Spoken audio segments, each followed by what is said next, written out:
Melissa and Joey is recorded in front of a live studio audience. Hey! Hey! What are you doing up this early on a Sunday? Those don't look like your, church-going PJs. I'm having breakfast. There's nothing in front of you. And that's where you come in. Oh, okay, I see. Well, you know what? You're in luck. You can have a little taste of, my magic health shake. You know, I tend to avoid anything that has the word health in it for breakfast. Uh-huh. Yeah, and lunch, and dinner. Yeah. Come on, a Joe Longo health shake has got all the ingredients to build a strong, lean, well, this. Well, it certainly seems to pump up the ego. Fine, I'll have a health shake, but can you blend a couple donuts in it? Hello? Yeah, sure, hold on. Suzanne Haber for you? Oh, it's Aiden's mom. Oh, yes, Aiden, right. As far as Lennox's boyfriends go, he's the one that I've been least interested in strangling. Hi, Suzanne. I don't, but let me see if Lennox knows where he went after he dropped her off. Aiden didn't come home last night, and his mom's worried. I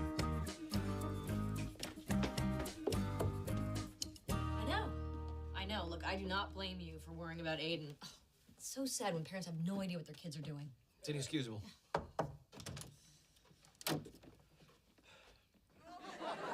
Don't worry. Aiden's okay. Yeah, not for long.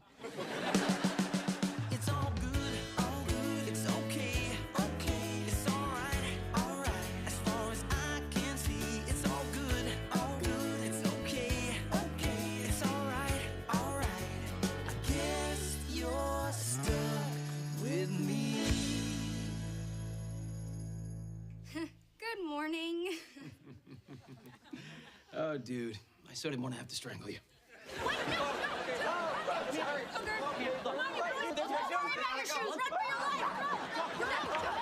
You can run, but you can't hide, kid. I know where you live. I dropped you off once. Jeez, Joe, relax. There's nothing to freak out about. Lennox, a young man just spent his last night alive in your bed. I would say that's a little something. Joe, calm down, okay? Your face has reached threat level orange. And right now it's time for a little private talk with Lennox. Agreed. Start talking. Joe? Okay, this is gonna be hardcore girl talk. You know, there may be crying, and lady parts will be discussed in great detail. So? Yeah, lady parts you've never heard of. Fine, I'm gonna go. So, Lennox. Look, I'm no Encyclopedia Brown. What's an encyclopedia? Well, it's like Wikipedia, but with facts. Anyway, it looks like, you know, you slept with Aiden. Yeah, I've slept with Aiden. Mm-hmm. No, just slept. We were watching a movie and we fell asleep. No sex. Oh, thank goodness. What a relief. Wait, I thought you liked Aiden. I do. You know, it's a relief to not walk in on you having sex. You know, sex, which is totally natural and normal for young people to have, provided, like I always say, it's with someone you love, a special guy who treats you right. I know, and always use protection. We've had this informative conversation like 1,000 times. Well, and as I've said 1,000 times, there's nothing inherently wrong with having sex. It's not something that should be taken lightly. You know, it should be a special, meaningful experience, an experience upon which all your future relationships will be based, a foundation, as it were. Thanks, Aunt Mel, you're the best. Oh, sweetie. Anytime.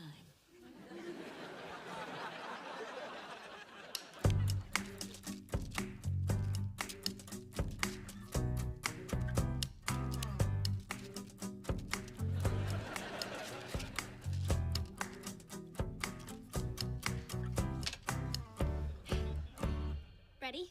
Ready. Whoa, what? Is my kissing that bad? I swear I've been practicing with that pillow you gave me. No. Your kissing is improved.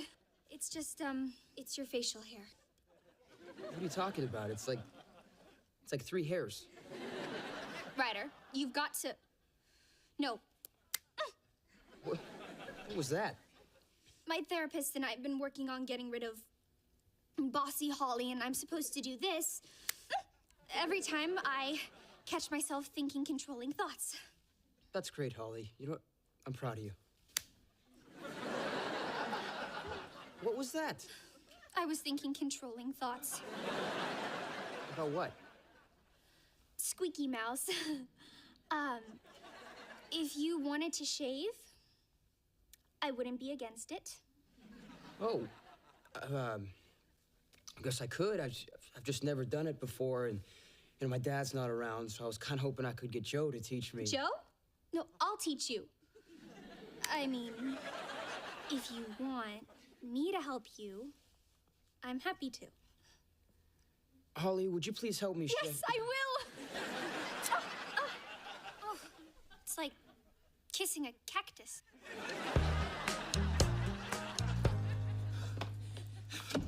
Hey, I just had the strangest feeling of deja Joe. Didn't you already go for a run this morning? I wasn't running.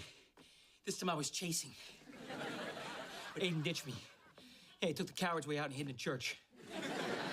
Need to burn off some rage, so did 1,000 squats and lifted a car. Aw, just like baby Superman. I was actually thinking about this, though, okay? And it's almost better that I didn't catch him. See, because now I have the psychological advantage. He doesn't know when I'm coming. You know, I could pop out from behind a bush or from up under a bench. Or reach up from out of a toilet. If I have to, yeah. Look, the point is, all right, fear of the unknown is scarier than anything. Okay, you know I'm right about this. And speaking of which, I hope when you had your little chat with Lennox, you put the fear of Gardner. Or better yet, the fear of Joe. Yeah, I wasn't going for fear. And anyway, Lennox told me she and Aiden didn't do anything. No sex at all. Nada. Ninguno sexo. I'm gonna believe that. Because, I just really need to believe that. I mean, Lennox and I had an open, honest discussion. You know, I told her that sex is a normal, healthy part of life. Okay, that's just sick. See, and that there is why we didn't include you in the discussion. Hey, Mel, Joe. Listen, ML, I'm really glad we had that talk this morning about sex and boys and that you were so understanding. Look, if I could just point out, here's what look, the point is, okay, there is no way in... I'm gonna go for a run. He means well. Well, not really, but he lives here, and what are we gonna do? So, I've given what you said a lot of thought. Excellent. I do love Aiden.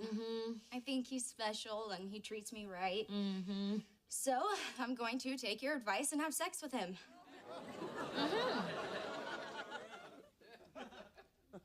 I'm gonna go for a run.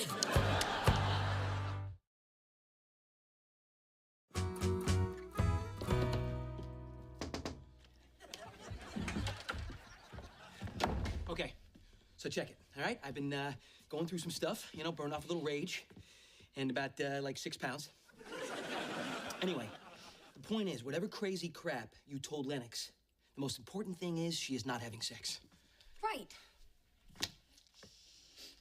Yet. What? Lennox told me she is gonna have sex with Aiden this weekend.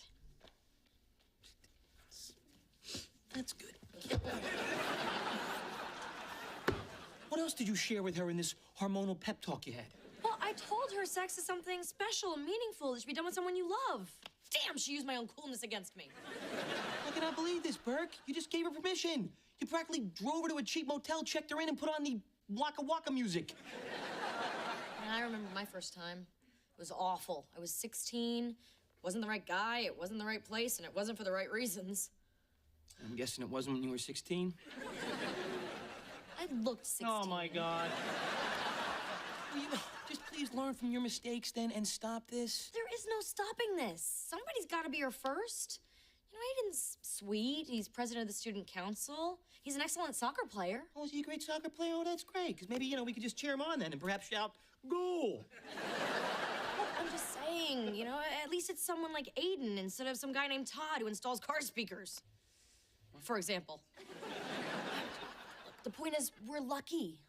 I think Aiden is the one getting lucky. Yeah, well, it's happening this weekend, so you better make your peace with it. No one's gonna get any peace. Of anything.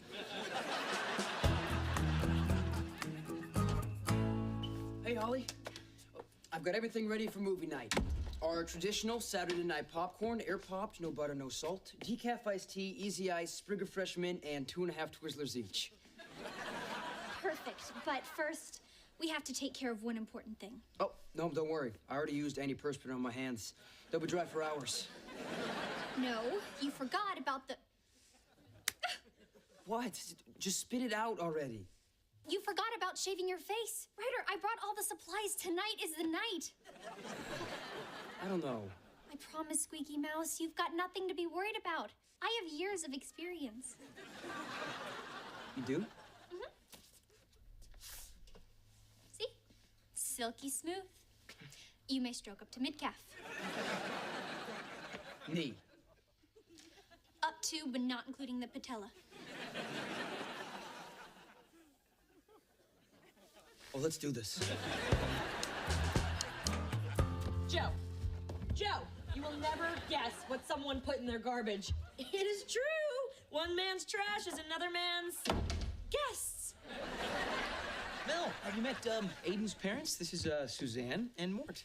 Not in person. Hello there, Mel. It's so nice to meet you. So nice. Yeah, it wasn't actually in the garbage. It was just next to it. But, well, this is a surprise. Yeah, I thought it'd be nice to invite him over here today to talk about, what the kids are planning on doing this evening. I thought that Suzanne and Mort might have an opinion about it, seeing as they're the actual parents of one of the teens who give them permission to have sex. What? Permission? No. I am so sorry Joe dragged you into this. No apologies needed. We are all about communication. I'm a cognitive behavioral therapist. And I'm a psychologist. Huh? Couple of head drinkers. Go Freud. We really believe that communication and connection are essential to successful child rearing. Crucial. And we love the idea of a parent-to-parent dialogue. Yes. Well, thanks for coming over. If we could just get back to the subject at hand, this, alleged potential thing that the kids are planning for this evening. Of course, but first, and let us underline this. We love Lennox. Adore her. And we are delighted that she'll be Aiden's first sex partner. Good. What? And we've always told Aiden that he should treat his body with care and respect. And we have the utmost confidence in Lennox's compatibility with Aiden as a lover. Are you guys kidding me right now? You're both nuts, do you know that? When my folks found out my sister was having sex, the conversation began with when's the wedding and ended with... Hi. What are you guys doing? It's not about what we're doing. It's about what you're doing.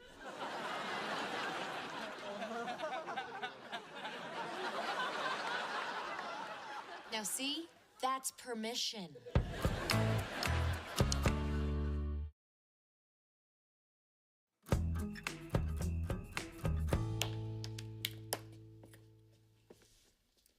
So this is it, huh?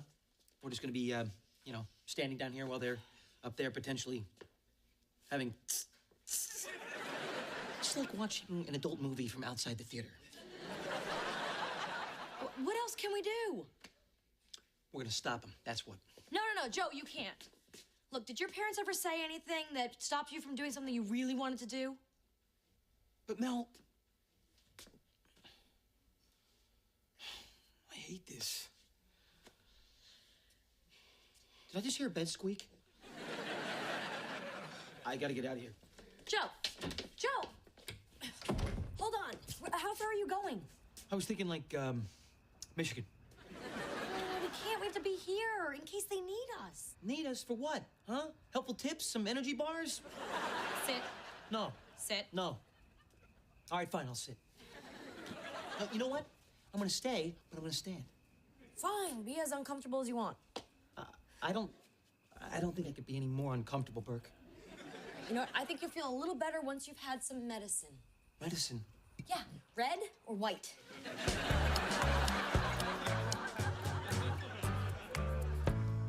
There you go. This is going to make your face so soft and smooth.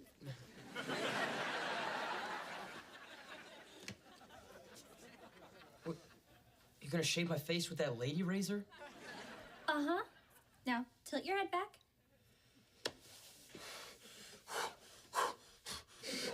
Ryder, relax. Sorry. Sorry, I can't help it. It's like you're holding a little pink butcher knife. Okay, on 3. Ready? 1, 2, Yeah! 3. Okay, here we go.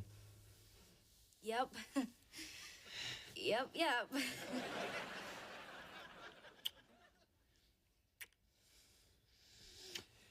This is all good. Yeah, there's nothing not good about it.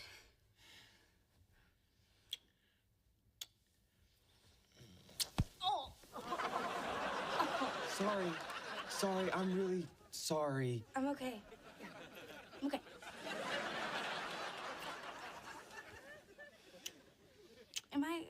Am I crushing your leg? No. Good. Ow, crushing something else. I gotta tell you, Burke, you've really shown incredible restraint and strength during this whole situation. Really? Yeah. I mean, for not being an actual parent, you're actually, you're a pretty good one. Thanks. I guess I am getting the hang of it. And you did not kill anybody. Thank you for noticing. How you doing on the meds? Dose me. Stat. This isn't working, is it? Not really. It's weird. You can hear them watching us and waiting and condoning our behavior. I feel like we're the last 2 zoo pandas. Sorry. I just don't really want to do this right now. I know. All this acceptance is making me feel so dirty. I should go home.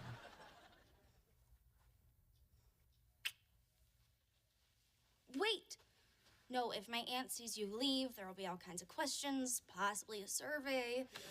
Just sneak out the window. Yeah, trust me, it'll be easier that way. It's kind of a long way down. You'd rather have an awkward conversation with my aunt. See ya.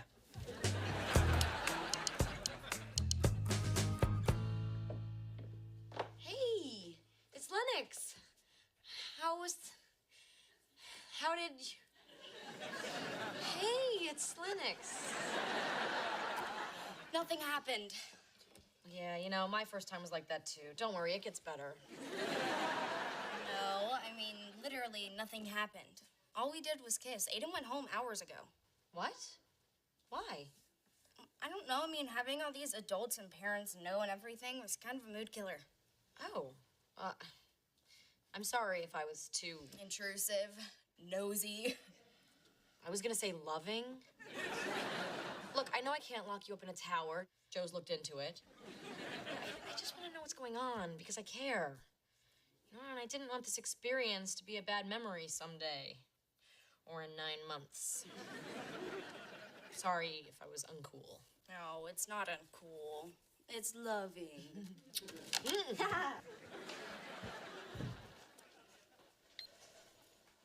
Joe. What? What happened? Nothing. Nothing? Nothing. Apparently our understanding and loving presence killed the mood. They didn't do it. They didn't do it. Oh, they didn't do it. Oh, they didn't do it. This is awesome. This calls for like a celebration. You know what? I am breaking out the good meds. Uh-oh. What? Oh, this is bad. No. This is good. This is good. We were at bad. Now we're good. I like good. Now we don't know when it's gonna happen. Or with who. Hey, it could be some dirtbag bass player in an old camper shell. It's like you said. Fear the unknown? Fear of the unknown.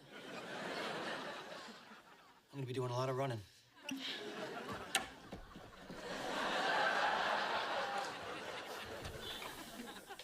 Did you just, shave? Yeah. First time? Yeah. Aw, my little nephew's growing up. What is that aftershave you have on? Your face smells like strawberries and jasmine. So does Holly's. Hey! Double standard? You know it, baby.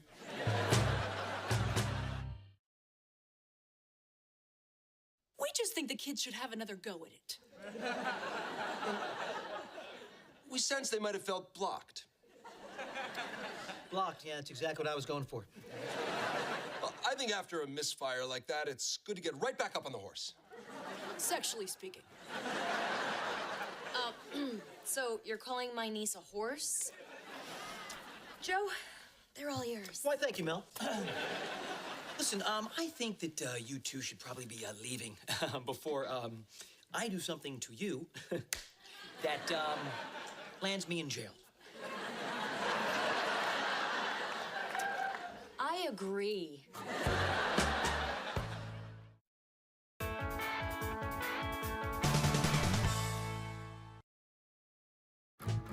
Melissa and Joey is recorded in front of a live studio audience. I'm leaving. If anyone needs me. Hey, ML. Can I talk to you? Yeah, sure. My door is always open. Except right now. I'm slamming it shut behind me. Bye. Wait, what? No, but this is an emergency. My friend Scarlett got a boyfriend. Oh my God, I thought you were gonna say implants. I mean, because you're beautiful just the way you are, and those things are expensive.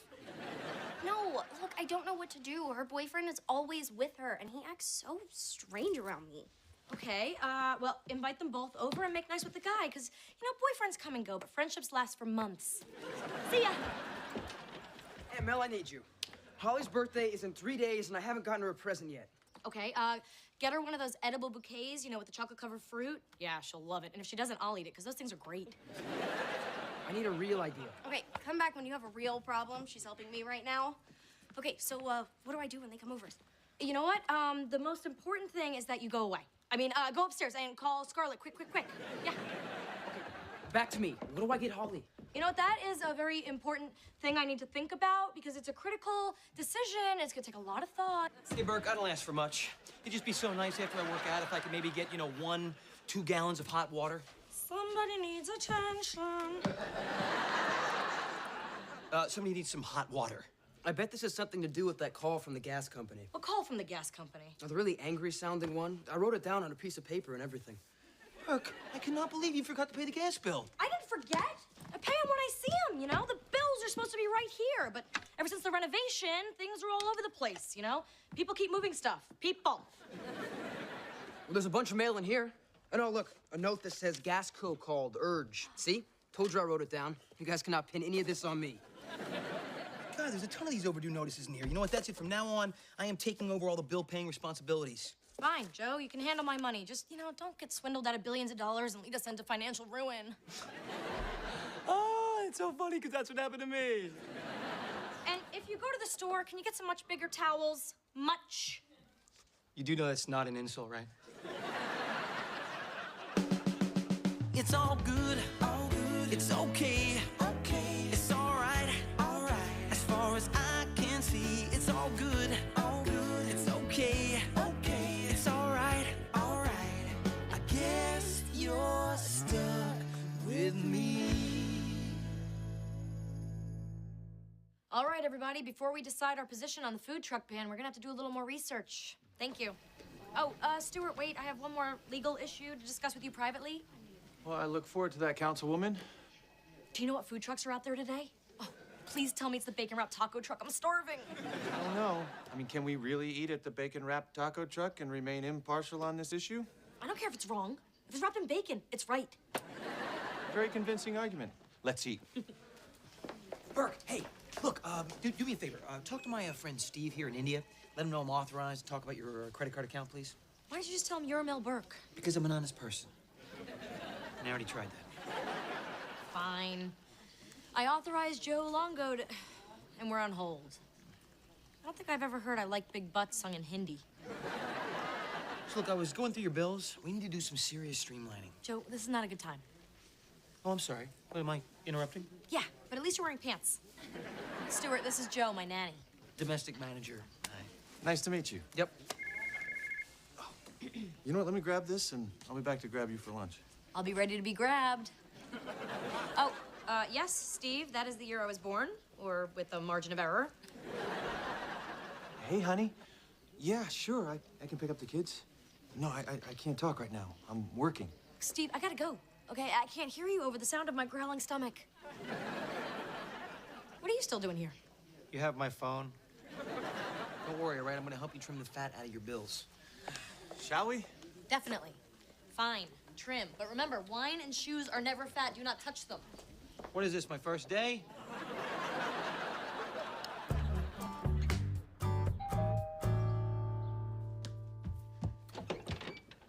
Scarlett! And here's Haskell, too. Yay, Haskell! Thanks for inviting us over. Sure. Anything for my friends. So, what are the three of us gonna do? Well, right now, I'm gonna pee. And you two talk amongst yourselves. So, looks like you've been growing your hair out. Yeah, not sure if I should cut it or keep it. One of life's big decisions. Yep. I'm sorry, but I'm trying to see if we can have a regular conversation, you know, with like eye contact and everything. All right. Well, there must be something we can connect on, you know. Tell me your likes and dislikes. Okay. I like hip hop and I'm afraid of sharks. That's so weird because I like sharks, but I'm afraid of hip hop. You know, you're not so bad. Really? So you think you might actually like me? I'll give it a try.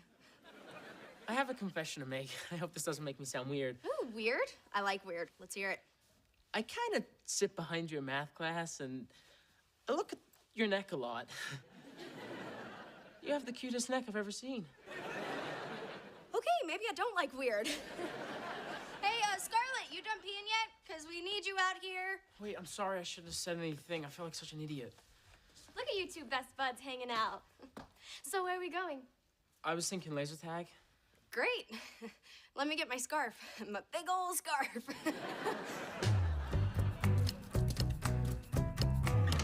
How's the bill paying going? Oh, it's going fine. I got a quick question for you. I'm gonna cancel one of your 3 gym memberships here. So which one of these do you not go to the most? Ooh, it's hard to say. Yeah, just like I thought. Okay, hold on. By the way, how was your business lunch with Mr. Armani Suit? His name is Stuart, and he's the assistant city attorney. Very nice guy. Oh, is he nice? Yeah, no, because he seems nice. You know, and the two of you guys seem, you know, real chummy. Because you're always, I'm sure, chumming it up down there at work, you know? Well, people like me, you know, and I smell good. And no one down there at the office was concerned about a married man having lunch with a, you know, attractive single woman? You think I'm attractive? Let's stay on topic here, okay? Joe, single people are allowed to talk to married people. I know, I'm just saying. You know, looks a little, funky, you know, a little hinky. It is neither funky nor hinky. But let's get back to what's most important here. So on your attractiveness scale, where am I? Like 8, 9, 11? I gotta go pay bills. 11.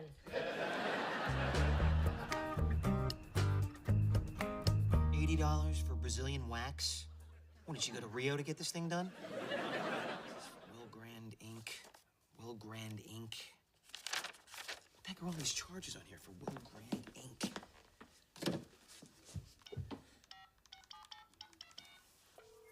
Wilton Grand Hotel, jewel of downtown Toledo.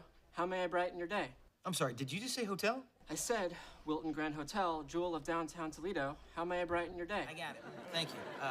Yes, I'm actually calling on behalf of Mel Burke. I'm calling about these recurring charges on Miss Burke's credit card statement. We know Ms. Burke very well. I'm happy to check for you, sir. Thank you very much. So what kind of lunches are these, huh? All the lobster you can put in your purse? No, sir. These are all room charges. Room charges? That's impossible. She didn't have any overnight stays on these days. Well, Ms. Burke never stays a night. She always checks out after a few hours.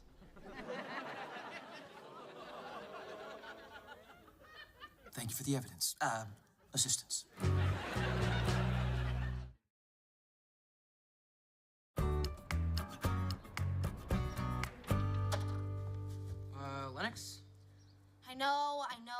look ridiculous. But apparently my neck has stirred up a lot of bad feelings, so it's better for everyone if I keep it under wraps. Great, good thinking. Listen, I want you to check out what I bought for Holly. I need a woman's opinion, and you're the closest thing I've got. If you're so worried about it, why don't you just get her a gift card? A gift card? Seriously? Why don't I just break my own nose? All right, let's see it. It's cute. I hope so. Man, I really want Holly to be happy because when Holly's not happy, nobody's happy. She's a lucky girl, you know that? Because you never look at another girl's neck, would you? Holly doesn't even let me look at her neck. You're sweet and goofy. Keep working that.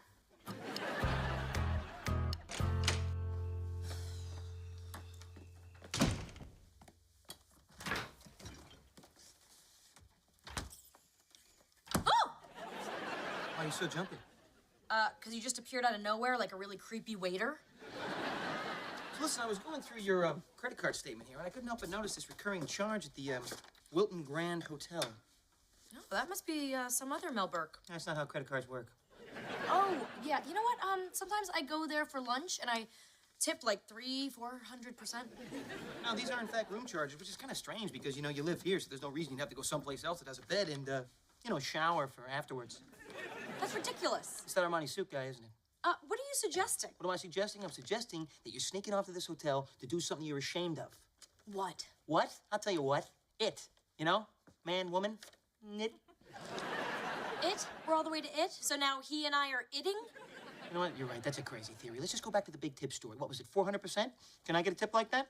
Okay, I got a tip for you. How about you pay the bills and stop asking questions? You know who says stuff like that? Guilty people. Ugh, I'm not even gonna dignify your accusation with a response. That little eye roll thing you just did, that was a response. Okay, look, I can handle my own affairs. No! Affairs! Okay. You just said affairs, baby! It was a word, Longo, a slip of the tongue. Oh, spare me the filthy details.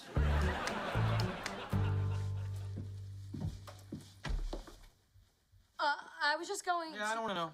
Have fun. No, who says I'm having fun? No one, but if you're not going to have fun, then what's the point? So just go. Fun your brains out. Was that it, Mel? I need to talk to her. And well, she left. So here's a novel idea. Why don't you talk to me, all right?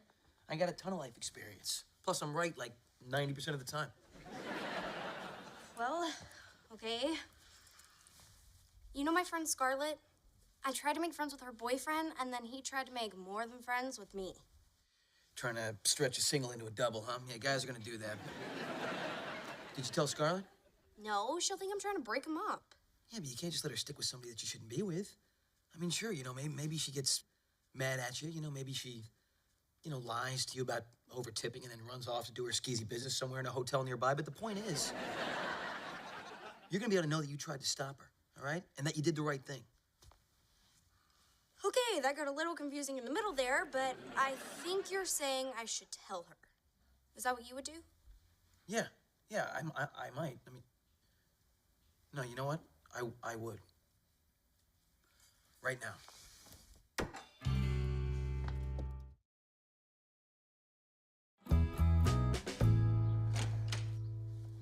I got here as quick as I could. What's up?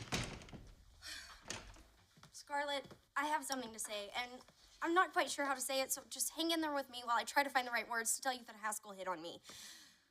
Hey, that was easy. What? Really? I can't believe this. I know, he hit on me. He wants to get all up in my neck. No, I can't believe he hit on you. I was only trying to be friendly, and what do you mean on you? Like I'm a hairless cat or something?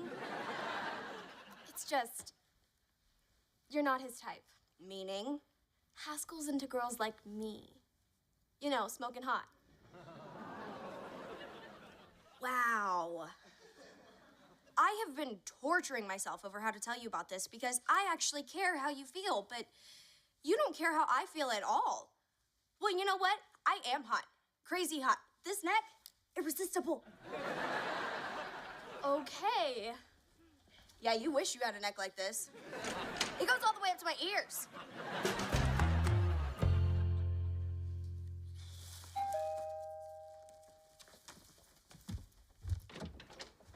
Hi, Holly. You right on time? Ah, of course. Punctuality is one of my special skills. Oh, shirt. I mean, when did you get that? This? Oh, I bought it yesterday. Do you like it? Love it. It's great. It's the second best shirt I've ever seen. Ryder, I'm ready to receive my present now. What present? This one, right here in your hands, the one with the tag on it that says, "To my scary bear, you silly squeaky mouse." Holly, wait. Is this the same shirt that I'm wearing? No. No. Yeah, it's exactly the same. Are you sure? It looks totally different. I mean, night and day. Ryder. I love it. Love it. You've already got it. Yeah, you know exactly what I like. And now, I'm going to give you that thing you like. I do like that thing.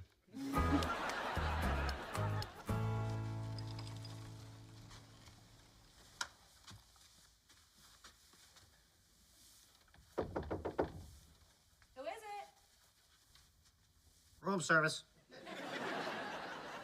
I ordered and I definitely did not order this. Mongo, what are you doing here? What am I doing here? I'm not standing idly by. That's what I'm doing here, okay? Because friends look out for friends. And I know I'm your bill-paying guy and your domestic manager and... Can't you just say nanny? No, I cannot, no. What you're doing here is not only going to hurt your career, but it's going to hurt a lot of other people. And I think that you deserve to be more than, you know, some guy's hotel candy. So I just wanted to come here and tell you that. You know what, Joe? I'm done sneaking around. Come on in. What? No. Yeah. No. Yeah, I you do. don't want to see. Okay, all right. I'm coming in, man. Make sure everything's back in its holster. So where's the guy? Oh, the guy I'm slutting around with?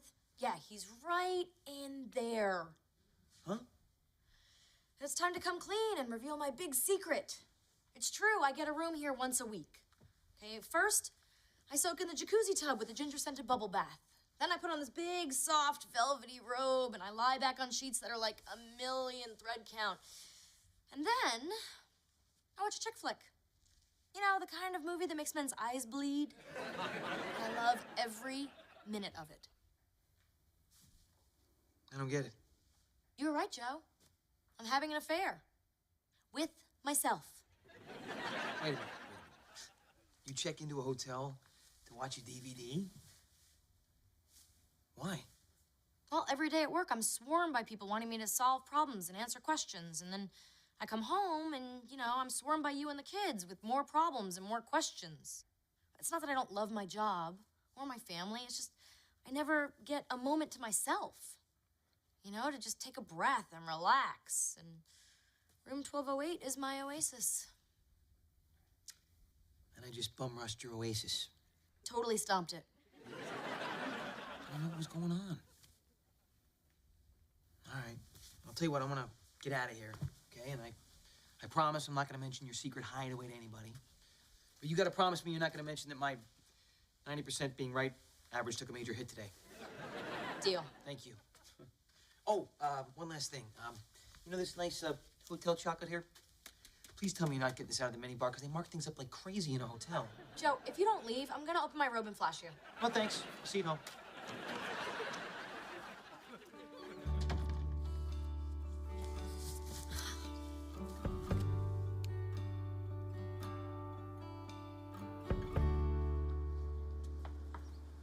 Lennox. I'm sorry I freaked you out. I was out of line the other day and it sort of set off a chain reaction. What do you mean? Scarlett and I broke up. I'm sorry, Haskell, but I had to tell her. No, we didn't break up because of what you said. Okay, then I'm lost. I wanted to ask you out forever, but I didn't have the courage to talk to you, so I put a note in your locker. I never got a note. Yeah, turned out it was Scarlett's locker. So I kind of had to follow through and be a boyfriend for a while. And when I told her that I'd been dating her by accident, she dumped me. Yeah, I can see how that would happen. So now that we're broken up, if I waited the standard 3 months, would it be okay to ask you out? No. Totally get it. 2 months. That should do it. Great. You keep smiling like that and it'll be a week. Hey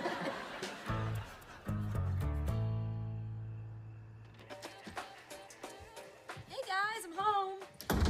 Hey. So Ryder, I thought of a great gift for Holly. Oh, already taken care of. I gave her a shirt she already had, and she gave me a kiss that I'm pretty sure included tongue. Sure it wasn't gum this time? I choose to believe it was tongue. Great. So, Lennox, how did it go with you? Did you make friends with Scarlett's boyfriend? I have to say I did. Great. And I am all caught up on my stories. Where were you tonight? And what's up with the bags? Hey, enough with the questions. Let's go. Get out of here. Give your aunt a little privacy, okay? Beat it. Let's go. Scram. It's all yours, Burke. Quiet, empty living room. Well, thank you, Joe. Sure. Just you and me and 22 guys wearing football helmets. Move over. What? Come on, it's the playoffs. Say you love football.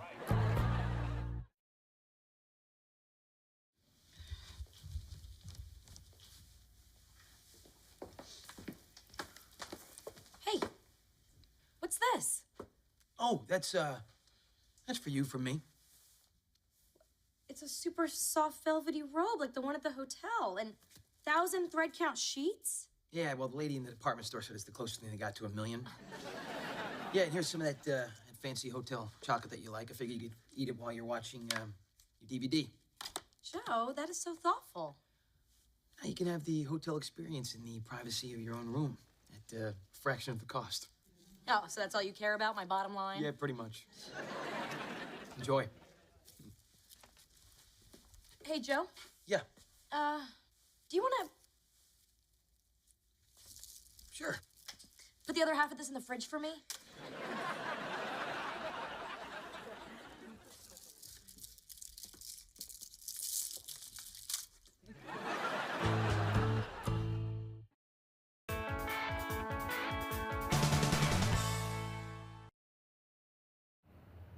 Melissa and Joey is recorded in front of a live studio audience. We can't do it, Mom. We'll never beat those guys. Well, Cody, you've got something that big city team doesn't have. You got a whole town that believes in you. I believe in you, Cody.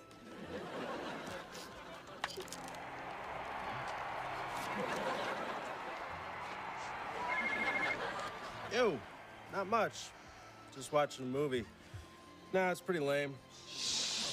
How many calls is this guy gonna take? Someone should shove that phone down his throat. It'd be my pleasure. Okay. Joe, look, I'd like to deck him too, but we can't in front of the kids. Yeah, well. Damn it, why do we bring the kids? Kids ruin everything. We can hear you, you know. So you saw this one? Oh my God. The kid loses the big game? Someone has to talk to this guy. I'm gonna talk to him with Mr. Chuck and Mr. Norris. Joe, we have to set a good example. Since when? Look, I read this in a magazine about, controlling your temper. It was a dog magazine, but the same principle applies. So how's your brother? Is he still a douche? Oh, go get an usher. I'll be right back. Nah, I got time. Hey, you were making it really hard for me to watch this movie. You know what's making it hard for me to watch this movie? This beanpole freaking nature here blocking my view. You did not touch him. I think I did. No, you don't touch him. Or what? Or I will get the manager. You go do that, Blondie Locks. You go do that.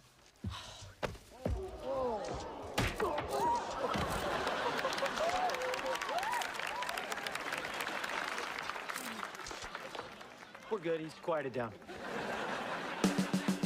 It's all good, it's okay, okay, it's all right, as far as I can see, it's all good, it's okay, okay, it's all right, I guess you're stuck with me.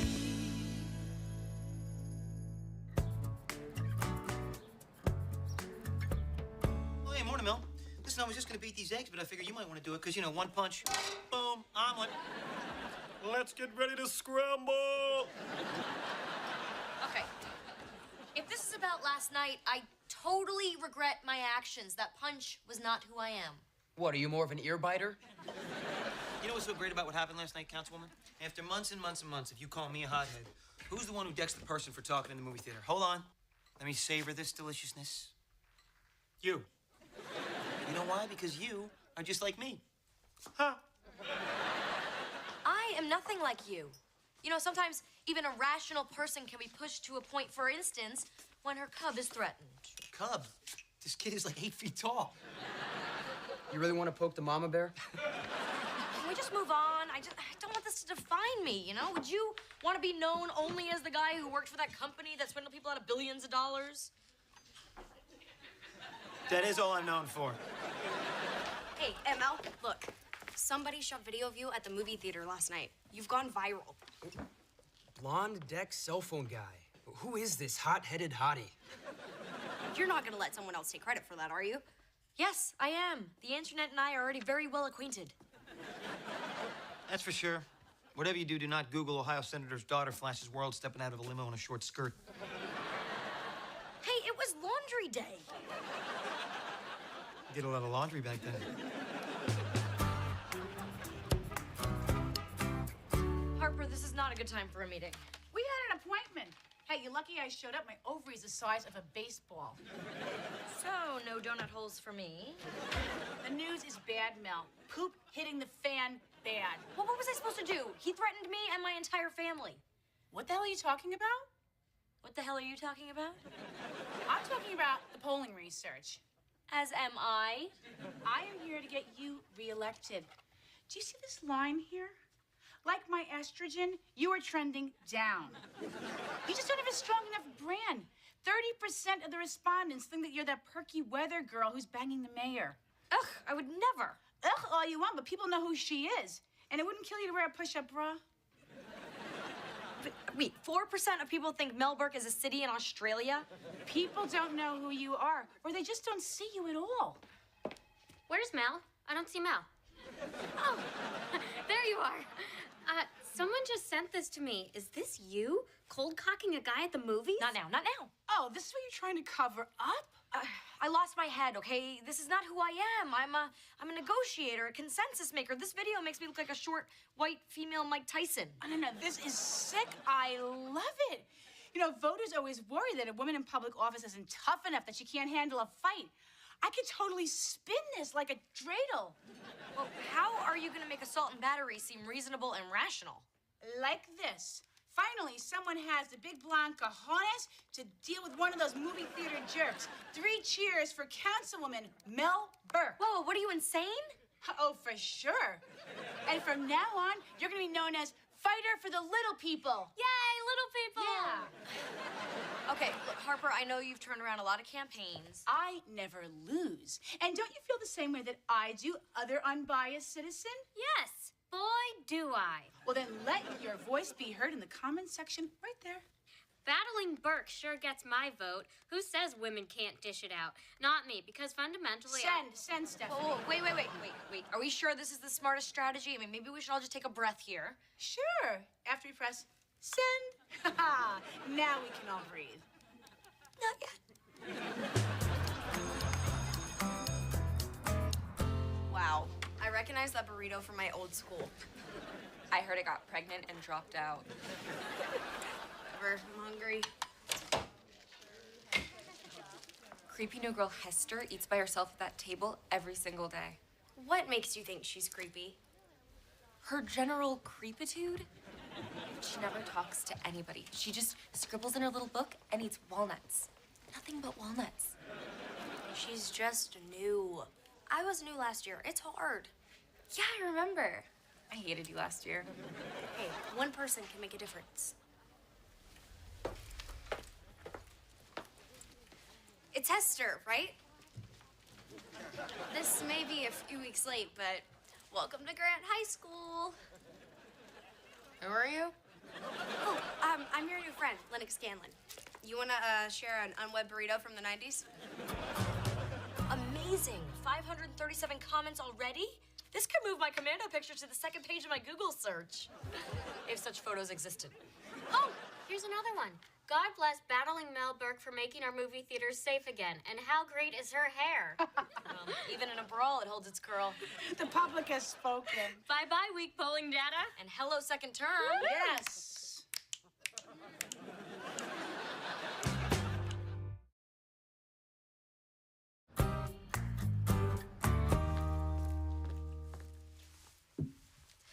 Thanks for coming over to my house. Well, you didn't leave me much choice. Yeah, but this will be fun. I mean, a new friend, how great is that? Because you and I have so much in common. You have colitis, too? No. I mean, I write all the time, and I see you writing. You know, you and me, us writers, we both have words just exploding out of us, right? You sure do. Can I get you something to eat? I know you like walnuts. We even have pistachios if you want to go nuts. How long is this play date supposed to last? Hey, Lennox. Hey, Lennox's friend. I'm not technically your friend. But I'm working on it. Apparently, I'm her project. She's entering me in the science fair. It's just a little back and forth thing we do. You know, she's the dry one, I'm the goofy one. Anyway, Hester, this is Joe, and he and I are gonna get you that snack. Okay. We're gonna go over. Wow, she's a happy one. I invited her over because she's new.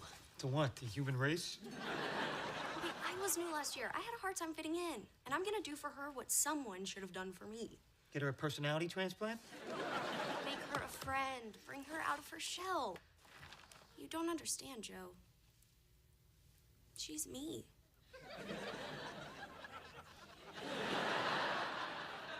Yeah, it's like looking in a mirror. Hey. Hey there. Oh, so tell me, any backlash today from the two-fisted justice you dispensed in the movie theater last night? No, it did not come up. Great, so you can just put it behind you, pretend like it never happened. Exactly my plan.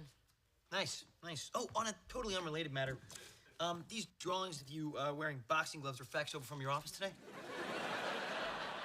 I like this concept 4 here the best, you know, because I think it truly captures the blood lust. How do you even know those are me? Well, because it says Battling Burke. It's just a little idea my campaign consultant had for a mailer. It's a metaphor. Metaphor. Is that the new hip term for you kidding yourself? Joe, the video went viral. You know, at least now we're in control of the message. I wasn't so sure this morning, but this is turning out to be a very good day. This might have been the worst day ever. Well, it didn't have anything to do with my bada bing, did it? Well, it had everything to do with your bada bing. To everyone on Earth with a computer or a phone, I'm the big weenie whose little blonde aunt had to defend him in the movie theater.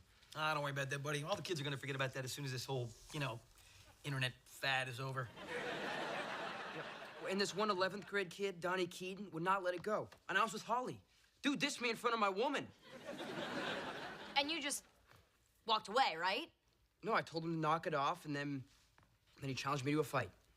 And then you walked away? I couldn't do that. I was with Holly. I have a reputation. No, I don't think you do, bud. Ryder, you do know that fighting is the wrong way to resolve an issue. What, so if he hits me, I just don't hit back? Now, wouldn't that be a powerful statement? Think about it. Hey, Harper. Yeah, I'm looking at the concepts now. Hey, what do you think about pink boxing gloves? Okay, Joe, you gotta help me. No, man. There's no way I'm teaching you how to fight. And Mel wouldn't have to know. Yes, Ryder, but I would know. I'm just kidding, man.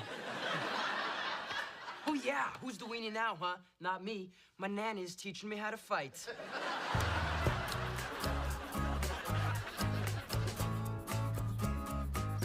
So is it true that most bullies are just talk? No, they can kick some serious ass. All right, you ready? Here we go. Coming at you. Oh, dude. Ow. Ow. You're supposed to block. That was the strategy, remember? You can just let this bully punch himself out. How do you know so much about boxing? Well, because in my neighborhood, you had to learn how to defend yourself. I took out many a bully twice my size. So your dad taught you? No, my mom.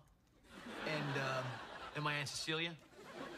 Yeah, you did not want to mess with those ladies. All right, here we go. Punch, let's go. One, Joe! two. Oh, hey, hi. We're not doing anything. Beat each other senseless. I don't care. I'm looking for my notebook. You know, the spiral one with all my English lit notes in it?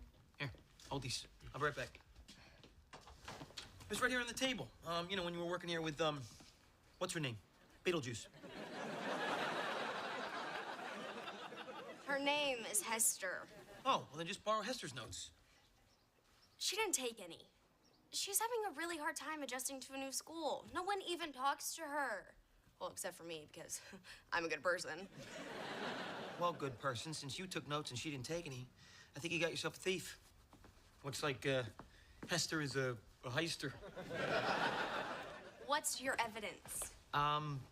She was over here, she looks creepy. She did it. Everyone is innocent until proven guilty. Oh, sweetie. That's just an expression. I would bet it's in that big ratty backpack of hers. Well, there's no way to verify your wild, paranoid theory. You're right, it'd be impossible to find it unless, you know, we get her back over here and go through it. Fine. I will do that. Just to prove how wrong you are. You know what, Lennox? I thought I was wrong once. Turns out I was mistaken. We need to go. You're due at the armory. You'll speak, shake some hands, and then we'll head over to the athletic club. Your book's solid for the next week. Everybody loves battling Burke. You know, I gotta say, at first I wasn't so sure, but this is kind of fun. It says express line. 8 items or less. You got like 15 things here. I'm already here. What's the big whoop? It's people like you that ruin it for everybody else. Oh, hey, it's Mel Burke. Badland Burke. Mel, look what this guy's doing. It's injustice. Well, it's not exactly injustice. It's just maybe a little annoying. Oh, come on, punch him out like in the video. Okay, come on, everybody. Is violence really the way to solve this? Yeah. Sir, can we just talk about this? You did it!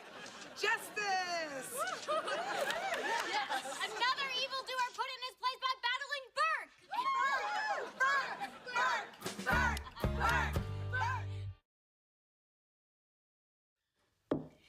Will you fill your iced tea there, Hester?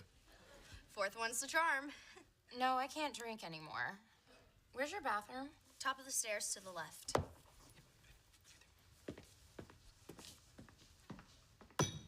Clear. That took a lot more iced tea than I thought. I know, she must have a huge bladder. All right, let's see what's in here. Here we... Ugh. All right. What do we got? We got a sweater, book, shrunken head. You're kidding. Yes, I am. It's an avocado. Wait a minute. What's this?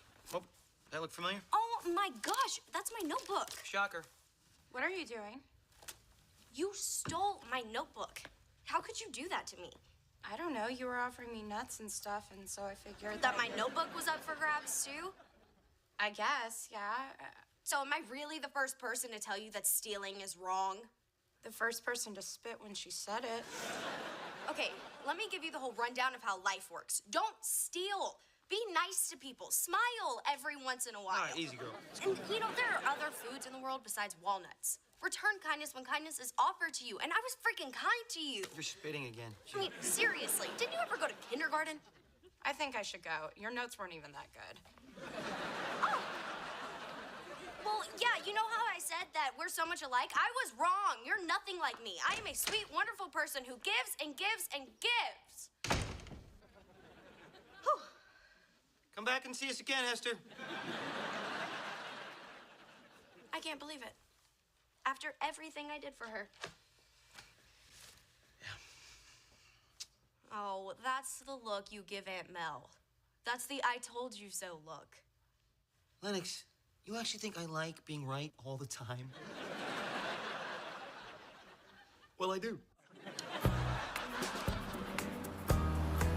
So I take one step towards him, and he tears out of the door, and everybody's yelling, "Burk him!" Look at you, girl. You're a verb. I like it. Out of my way, you dumb bastard, or I'll burk you. Now that's branding. Come here. Stand over here. Okay. Hey, Harper, look, I'm sorry I ever questioned you. Now you know better. Okay, let's get you reelected. Now do this. Give me your killer look. Maybe your other killer look. Maybe just smile. Hey, awesome day. Best day ever. Ryder, oh my gosh, what happened to your lip? So Donnie Keaton ambushes me after fourth period? That's terrible. And Joe, your strategy worked. Donnie punched and punched, and I ducked and dodged and waited for my opening, and then, I burped him. Yes. You burped him? See, it's catching on. I'm making T-shirts, getting my graphics guy on it right now. Come on. Way to go, buddy. I gotta call my mom and let her know, because it's her move. Well, hers and, Muhammad Ali's. Whoa, you fought him? You know, that's not the way you settle a disagreement. Oh, stop it, Burke. You're proud as hell. You know how I know that? Because I'm proud, and you are just like me. I am nothing like you. Sure you are. Like, you pretend to be all civilized, but at the end of the day, when push comes to shove, you shove. Is this Ryder Scanlon's house? Who's asking? Who's responsible for the thug that beat up my son, Donnie? The person wearing the boxing gloves? Look, I'm not looking for a fight. How would you like a little taste of what my son got today? Whoa, lady. Let's just all be civilized here, okay? Put these on. No. You know what? No more fighting. We are done behaving like animals. Ryder, you know, what I did in the movie theater was wrong. And what you did to Donnie was wrong. And you know, what Donnie did to Ryder was wrong. What kind of message are we sending our kids? I don't know. That one? Yeah, well, Mel Burke is rebranding. I am taking off the gloves now and forever. Well, maybe not right now, but as soon as I find a song. Okay, look, here's what I think we should do. I'm gonna spend some time with my nephew. I think you should go home and look after your son. Yeah. Maybe that's a good idea. I will. I think we're both sorry about what happened here. You look familiar. Are you that weather girl on Channel 5? I am. Smart move not fighting her, Burke. I don't think you were quite in her weight class. Ryder, go put some ice on that. I'll be in the kitchen in a minute. Hope it leaves a scar. Chicks dig scars. Yeah, they do. Hey, it's time to retire battling Burke. All right, but before we do that, a moment ago when she was shoving you, there wasn't something deep down inside where you just wanted to pop her back? No, not pop her. Bitch slapper. See, that's what I'm talking about. Everybody's got an aggressive streak. It's just how you channel it. It's how you work it out. Tell you what, let's work a little of your aggression out right here, okay? Give me a good one. Come on. Nice. Okay, now, wait. Try to pop me right here. I don't wanna. Come on, you can do it. Let's go, come on, let's go. Are you kidding me? This is stupid. I've got no more fight left. I give up. Okay. Ah, you got burked.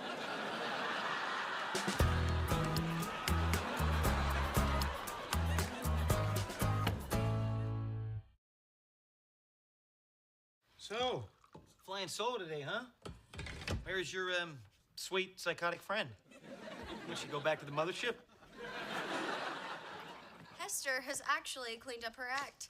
She says hello to people at lunch. She smiles once in a while. She's even trying other nuts. Wow, so you, like, berated her into being a better person. I did. Just like I said I would. Oh, jeez. I know that look. That's the look I get from your aunt all the time when she thinks she's been right all along. And you don't like that look? No, I'm kind of used to it.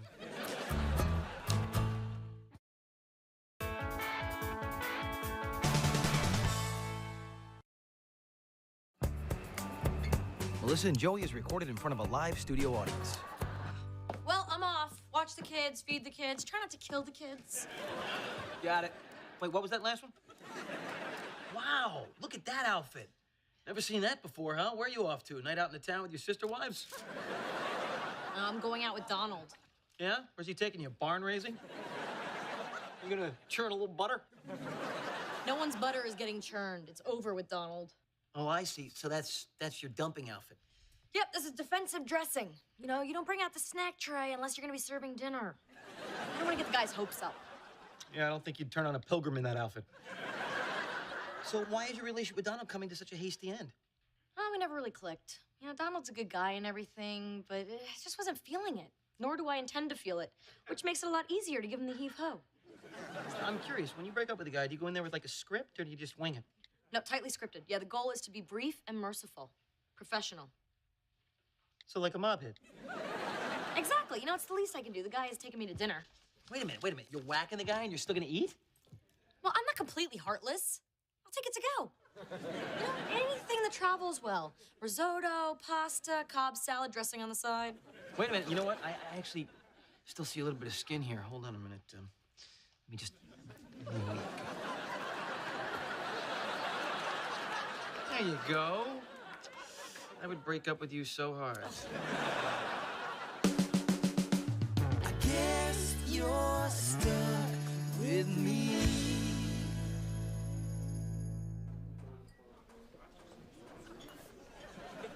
Do you know what you're having? I can't order unless I know what the other person's having. Oh, well, the halibut looks good. Oof, but it doesn't travel well. I mean, from the kitchen to the table, look how far away that is. Good evening. Are you ready to... Risotto. Donald? I don't know. I guess I'll have that too. No? Well, yeah, okay. Very good. May I interest you in a chocolate souffle for dessert? I love souffle. We ask you to order it now as it takes 40 minutes to prepare. Ooh, 40? Yeah, there's no way I'll still be hungry. So, Donald, there's something I need to tell you. Okay, but there's something I need to tell you first. Good idea. Mine might be kind of tough to follow. I was fired this morning. 10 years of loyal service, and they kicked me to the curb. Oh, wow, I'm sorry. You know, when one door closes, another one opens. And then another one closes. This has been one of the worst days ever. Almost canceled our date tonight, but then I realized still got one good thing left in my life. Oh, what's that? Oh, me? I don't know what I'd do without you, Mel. Your smile is like sunlight breaking through the clouds of my despair. So, what was it you wanted to tell me? I can't break up with him now. He's got the confidence of pudding. I have to wait till he gets back on his feet, you know, finds another job. Finds another job in this economy? Hope you like pudding. Oh, I like a man I can chew. We've got to find him another job. Oh, I'm sorry, we? You're right. You've got to find him another job. Come on, I've heard you brag about all the executives you hired back when you ran America. You can do this. Okay, now I know you're desperate because you're flattering me. With the truth. You know what executives are looking for. Donald's been in the same job forever. He doesn't know how to sell himself. You know, but you are Joe Longo, the Zen master of business. You know, you're not the first person to say that. I know, I've heard you say it. So you'll do it? Yes, greatness calls. Thank you. Oh, but you got to do it quick because I don't want to extend myself in other areas to keep this relationship going, if you know what I mean. You know, my charity only goes so far. I don't want to lay it all out. I get it.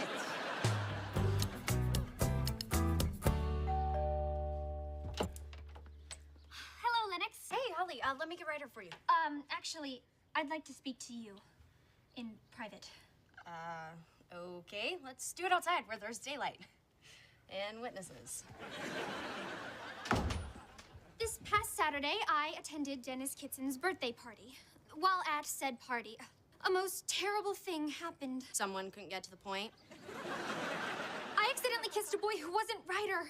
Accidentally? What, you tripped and your tongue fell in his mouth? How exactly did this mishap occur? Well, at the party, I was complaining about a very unsightly pimple which had come to dominate my life. And my forehead. Tim Logan heard me complaining about it and said, "Yo, I don't see any zit." That yo was such a confidence booster that the next thing I knew, our lips were entwined. But Ryder is your boyfriend. How could you do that to my little brother? I know. I feel awful. I came to you because you know him best. What should I do? Well, you have to tell Ryder. Darn. I was hoping you'd say we all make mistakes, just move on. If you don't tell him, I will. No, please don't. Look, I'll do it, I swear. All right, I won't say anything, but don't make me regret this. Lennox, you're a true friend. Okay, that's enough. I know how much you like to accidentally make out with people. Okay. So your resume's looking a lot better, all right? But the most important thing is how you're going to perform in a job interview, all right? So let's say the guy asks you what your greatest strength is. What do you say? I don't know, loyalty? All right, what's your greatest weakness? I have a tiny bladder. Here's a tip. Don't ever use the word bladder in a job interview. Oh, God, no one's gonna want to hire me. Come on, man, you gotta work on your confidence, all right? You gotta make them want you. You don't take no for an answer. Excuse me. Can I borrow your newspaper for a sec? Sure. I'm only looking at the want ads anyway. I'm unemployed. There you go. Wait. Actually, I'm not sure if we want to part with this newspaper here. Please, there isn't any Wi-Fi in here, and I really want to check out the movie times for Slaughterhouse. Slaughterhouse? That's a pretty scary movie. You gonna go see that with your boyfriend? No boyfriend, just me. No, I'm sorry. I don't think I can let you do that. Can't let you go see this scary movie all by yourself. What do you say, I meet you at the Orpheum tonight? Wow, someone's pretty sure of themselves. Yeah, that would be me. Okay. I'll see you tonight at 8. Okay. Huh. Think she'll really show up? Yeah, man, she's gonna show up. See, what you just witnessed there, Donald, was a lesson in confidence. All right? I didn't take no for an answer. Matter of fact, I just sold her something she didn't even know that she wanted. You know what that was? 100% Joe Longo. What are you selling, Donald? All this?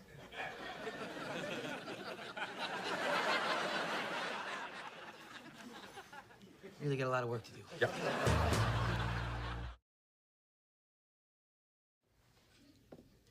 That smells good. What is that? It's my famous butternut squash ravioli. Oh, is it really famous, Joe? Is it dating a supermodel? Did it beat up a paparazzi? Was it on Dancing with the Stars? Finished higher than you did. Hey, it's Donald. What? Don't open it! He sees me. Why is he here? You know, if only there was a way we could find out. Hey, Donald, what's up, buddy? Yes, what brings you here so delightfully unannounced? I wanted to tell you, I just had an interview with Hartman Glassberg, and it went great. Really? So you might be employed soon? Because that would be awesome. No, didn't get the job. I thought you said it went great. It did. Made it all the way through the interview without getting sick. Ah, good for you. Till just now in your driveway.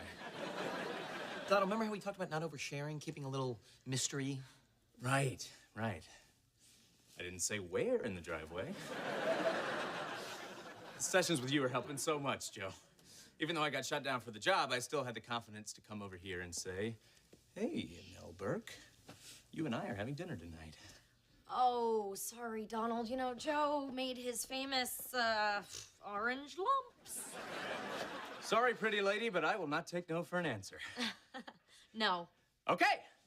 Hey, don't back down.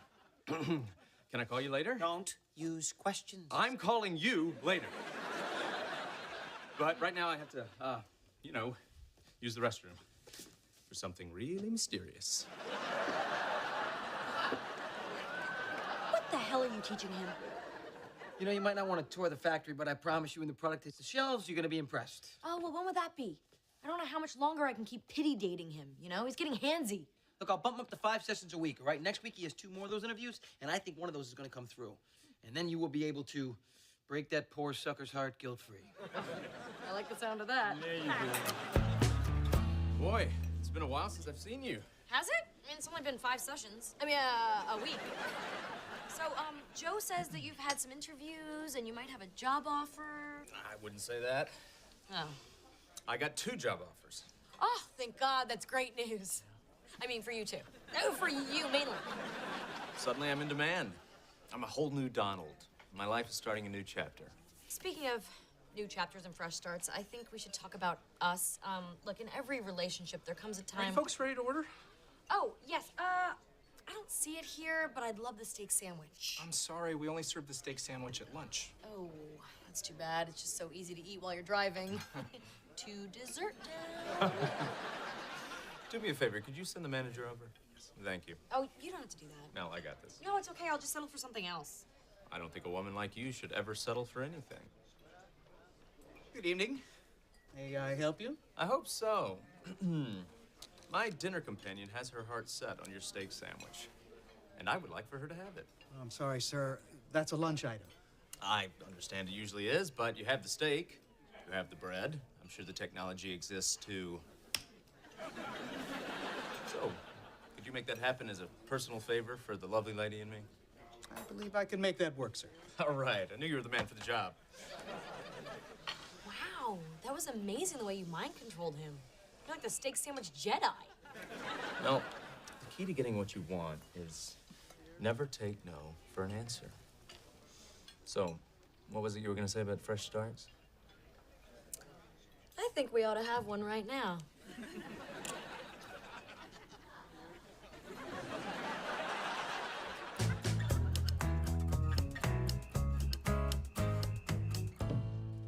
Joe, I need your help.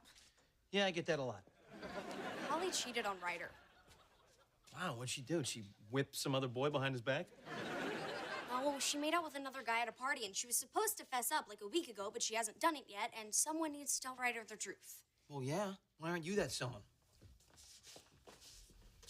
Please. I don't have the heart, and you're so good at everything. Only everything I've ever tried. All right, fine. Hey, buddy. So, just making a little idle chit-chat here. How are things going with you and Holly? Great. Couldn't be better. Is that right? Yeah. I mean, in the past, she may have been a tad bit controlling. You do know what a tad is, right? Yeah, baby frog. Anyway, yesterday, she let me blow my nose in front of her. It's a big step for you guys. So, you're happy? Couldn't be happier. Oh, all right. Well, it's good. It's good. I can't do it. I can't do it. He's in a happy relationship. You know how rare that is? You have to. He needs to know. I mean, just look at him. Sad and clueless, drinking his milk.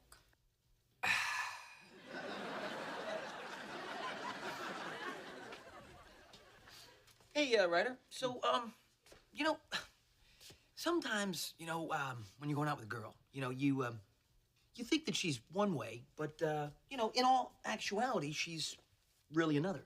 Joe, what are you saying? Holly cheated on you, bud. Oh, yeah, I know. She made out with Tim Logan at that party. Wait, you knew? How clueless do you think I am?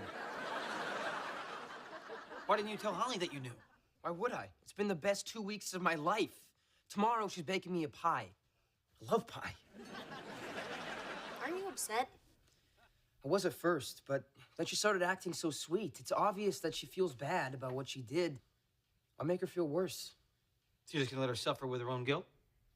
It's pie, man. Boysenberry, I didn't even know that existed. Look, if you're lucky enough to find someone great, you do what you can to hold on to them. You are absolutely right about that, Ryder. You know, people are always throwing away their relationships, but I say you gotta work on it. I'm pretty sure I've never heard you say that. Well, now I do.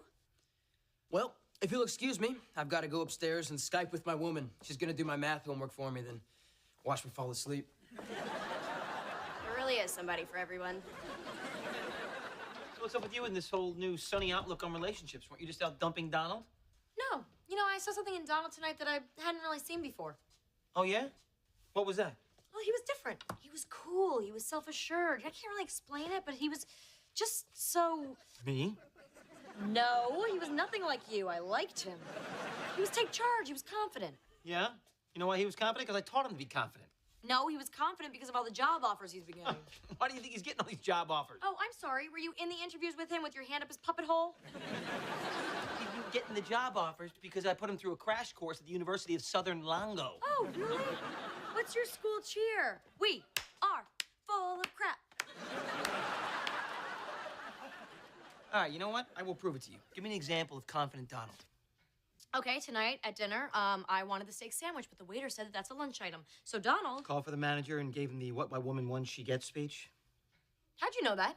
It's my speech. I taught him that speech. You're going out with a guy that I trained. He's using all my moves. Face it, Burke. You are dating Joe Longo. No, you... You... Exactly. Me. Me.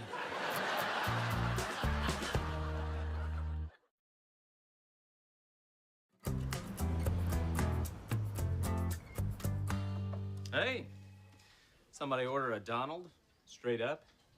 Hey, you. Ready for dinner? Almost. Are you ready now? Uh-huh. I'm taking you to a great Thai restaurant. Oh, I was really craving Chinese. I think you'll change your mind. Oh, I don't think I will. I'm betting you'll come around. Wow, you have such an ego. And it works for me, doesn't it? Oh, I can't stand it. So Thai it is? Oh, yeah. Oh, sorry to interrupt, Miss Burke, but the city attorney is on the phone. Oh, tell him I'm busy making out. Okay. No, I was just kidding. Put him through. I'll be out there when you're ready. Save some of those for after dinner. How do you type so fast? You must have magic fingers. No, I think they're just regular fingers. Well, they're the prettiest regular fingers I've ever seen. You could be a hand model. Donald. Yeah. You ready? Yeah, what was that? Just making a lady smile. Now let's go see if I can make you smile.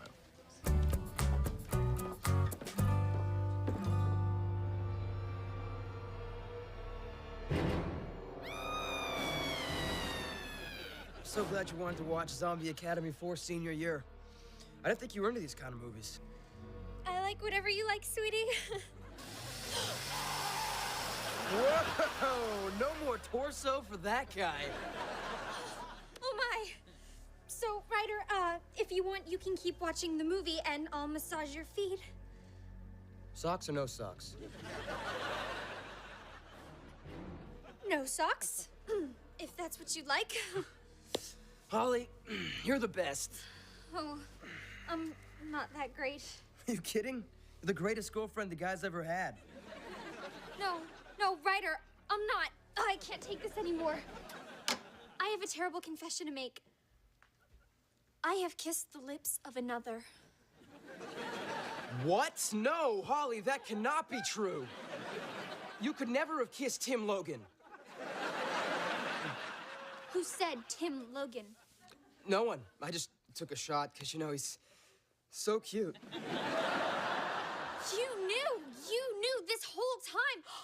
And you let me be nice to you. I'm sorry. Lennox, you told Ryder you swore you wouldn't. What? I didn't say squat. I massaged his naked foot for nothing, telling him how wrong it was to exploit an innocent girl. Innocent? You tried to inhale Tim Logan's face. Hey, watch what you say. That's my girlfriend you're talking to. You're defending her? Wow, you two deserve each other. I now pronounce you Mr. and Mrs. Whackjob. Oh, you are in so much trouble, mister. Now put your sock back on.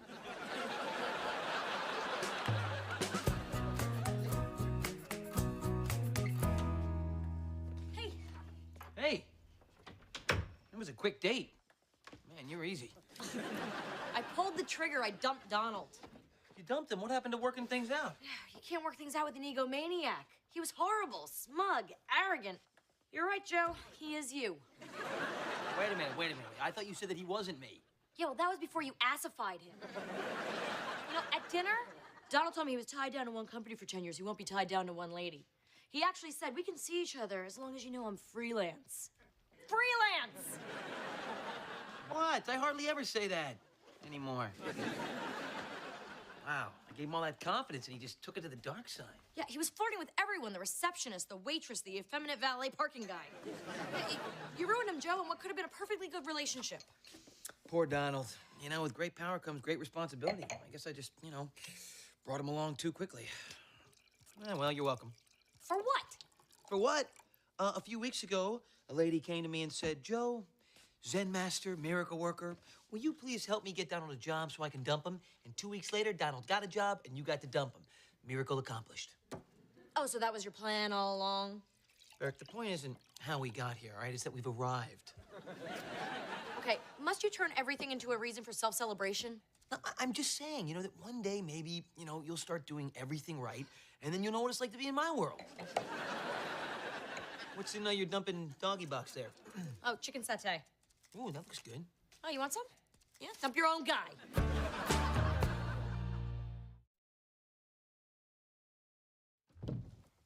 Hey, Joe, I need your help, and I can't talk to Aunt Mel. I get it. Guy stuff, huh? Sit down. What's up? Teach me how to bake a pie. Holly found out you knew, didn't she? Yep. So no more her doing your homework, no more massages? No more a lot of things.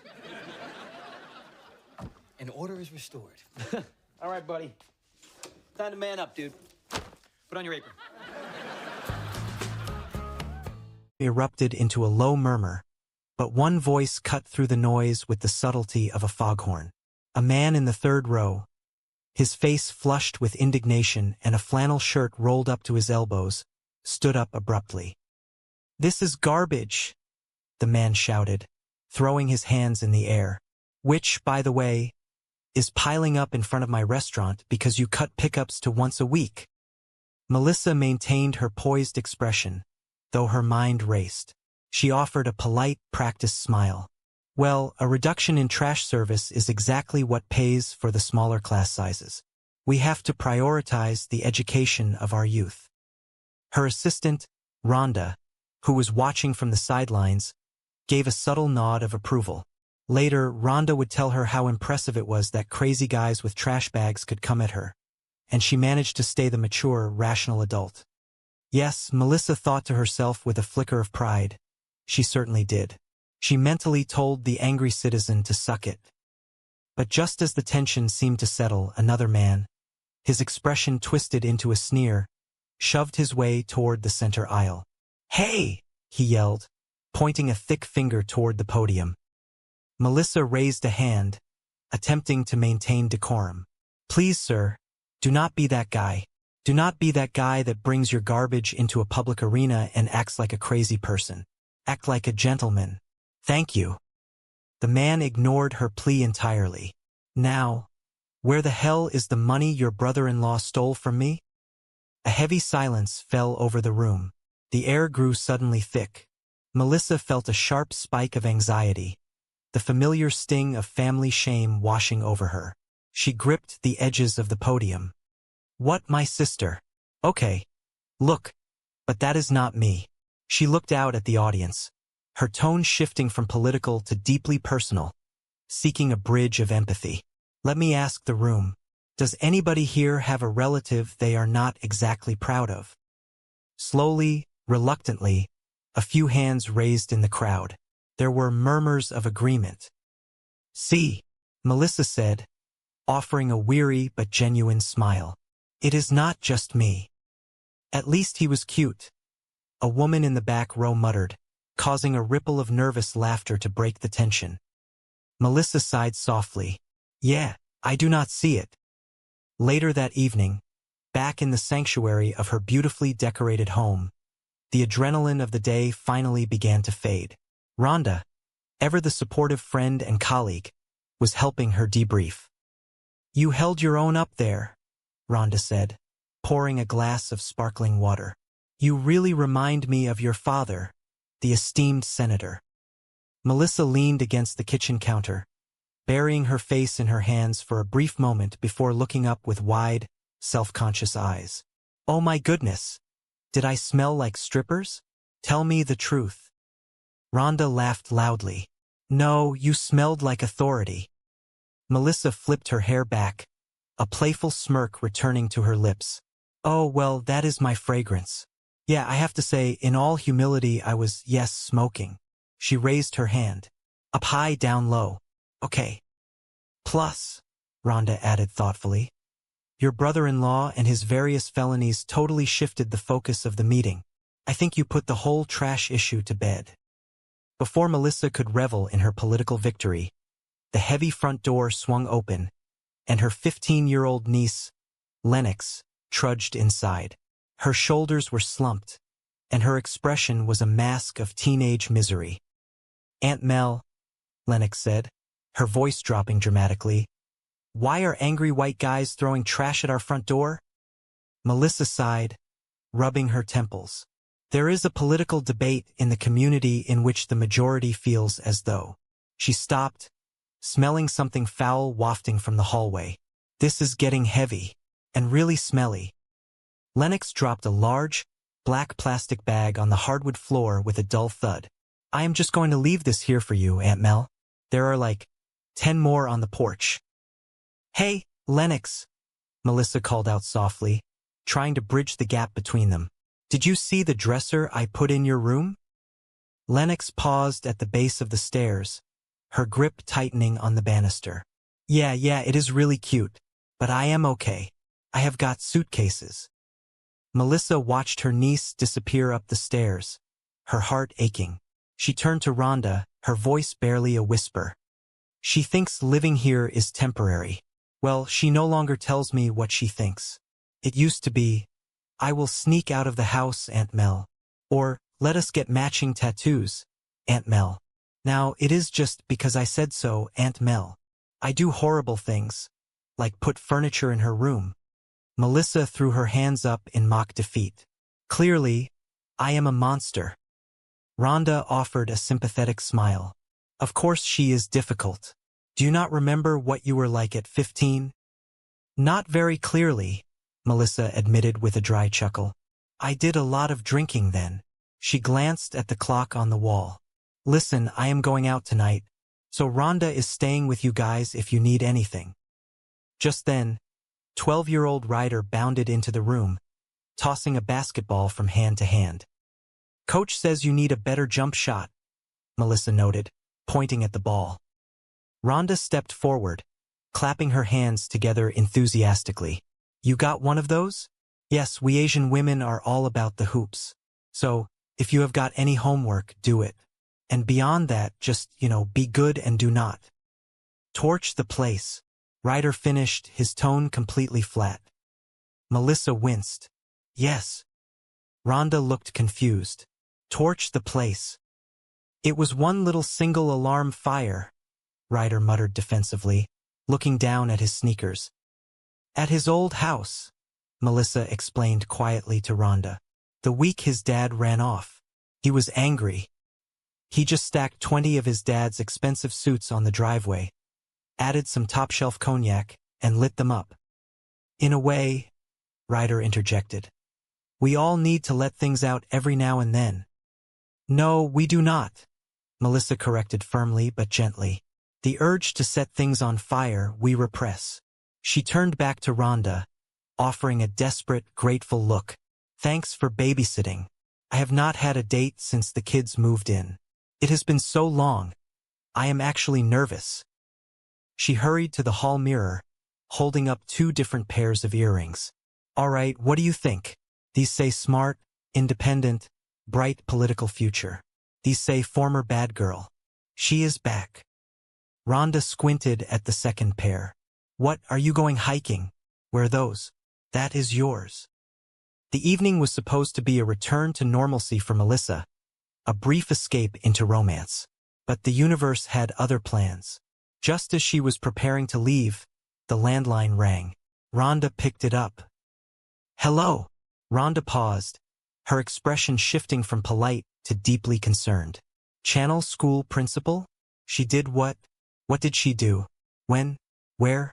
Really? Today? Melissa felt the blood drain from her face. She rushed over, grabbing the receiver. Mrs. Lent, I find that hard to believe, Melissa said into the phone, her voice trembling slightly. No, she did not tell me. It is not at all typical. Of course I believe you. I know when something is serious. It is really serious. I am really sorry that this happened. She hung up the phone, her hand lingering on the plastic. She turned to Rhonda, her eyes wide with disbelief. I will talk to her, but I am telling you, this could not have happened. Guess what? Rhonda said, checking a message on her phone. Today at school, Lennox handed out flyers containing an original poem, rhyming her principal's name in a creative way that did not go over well with Mrs. Lent. Not to send up a flare, but there is a possibility Channel 5 has a story. Are you sure? Melissa asked, her voice tight with panic. Pretty sure, Rhonda replied. I was just on the air, denying it. Melissa slumped into a kitchen chair, burying her face in her hands. 2 months.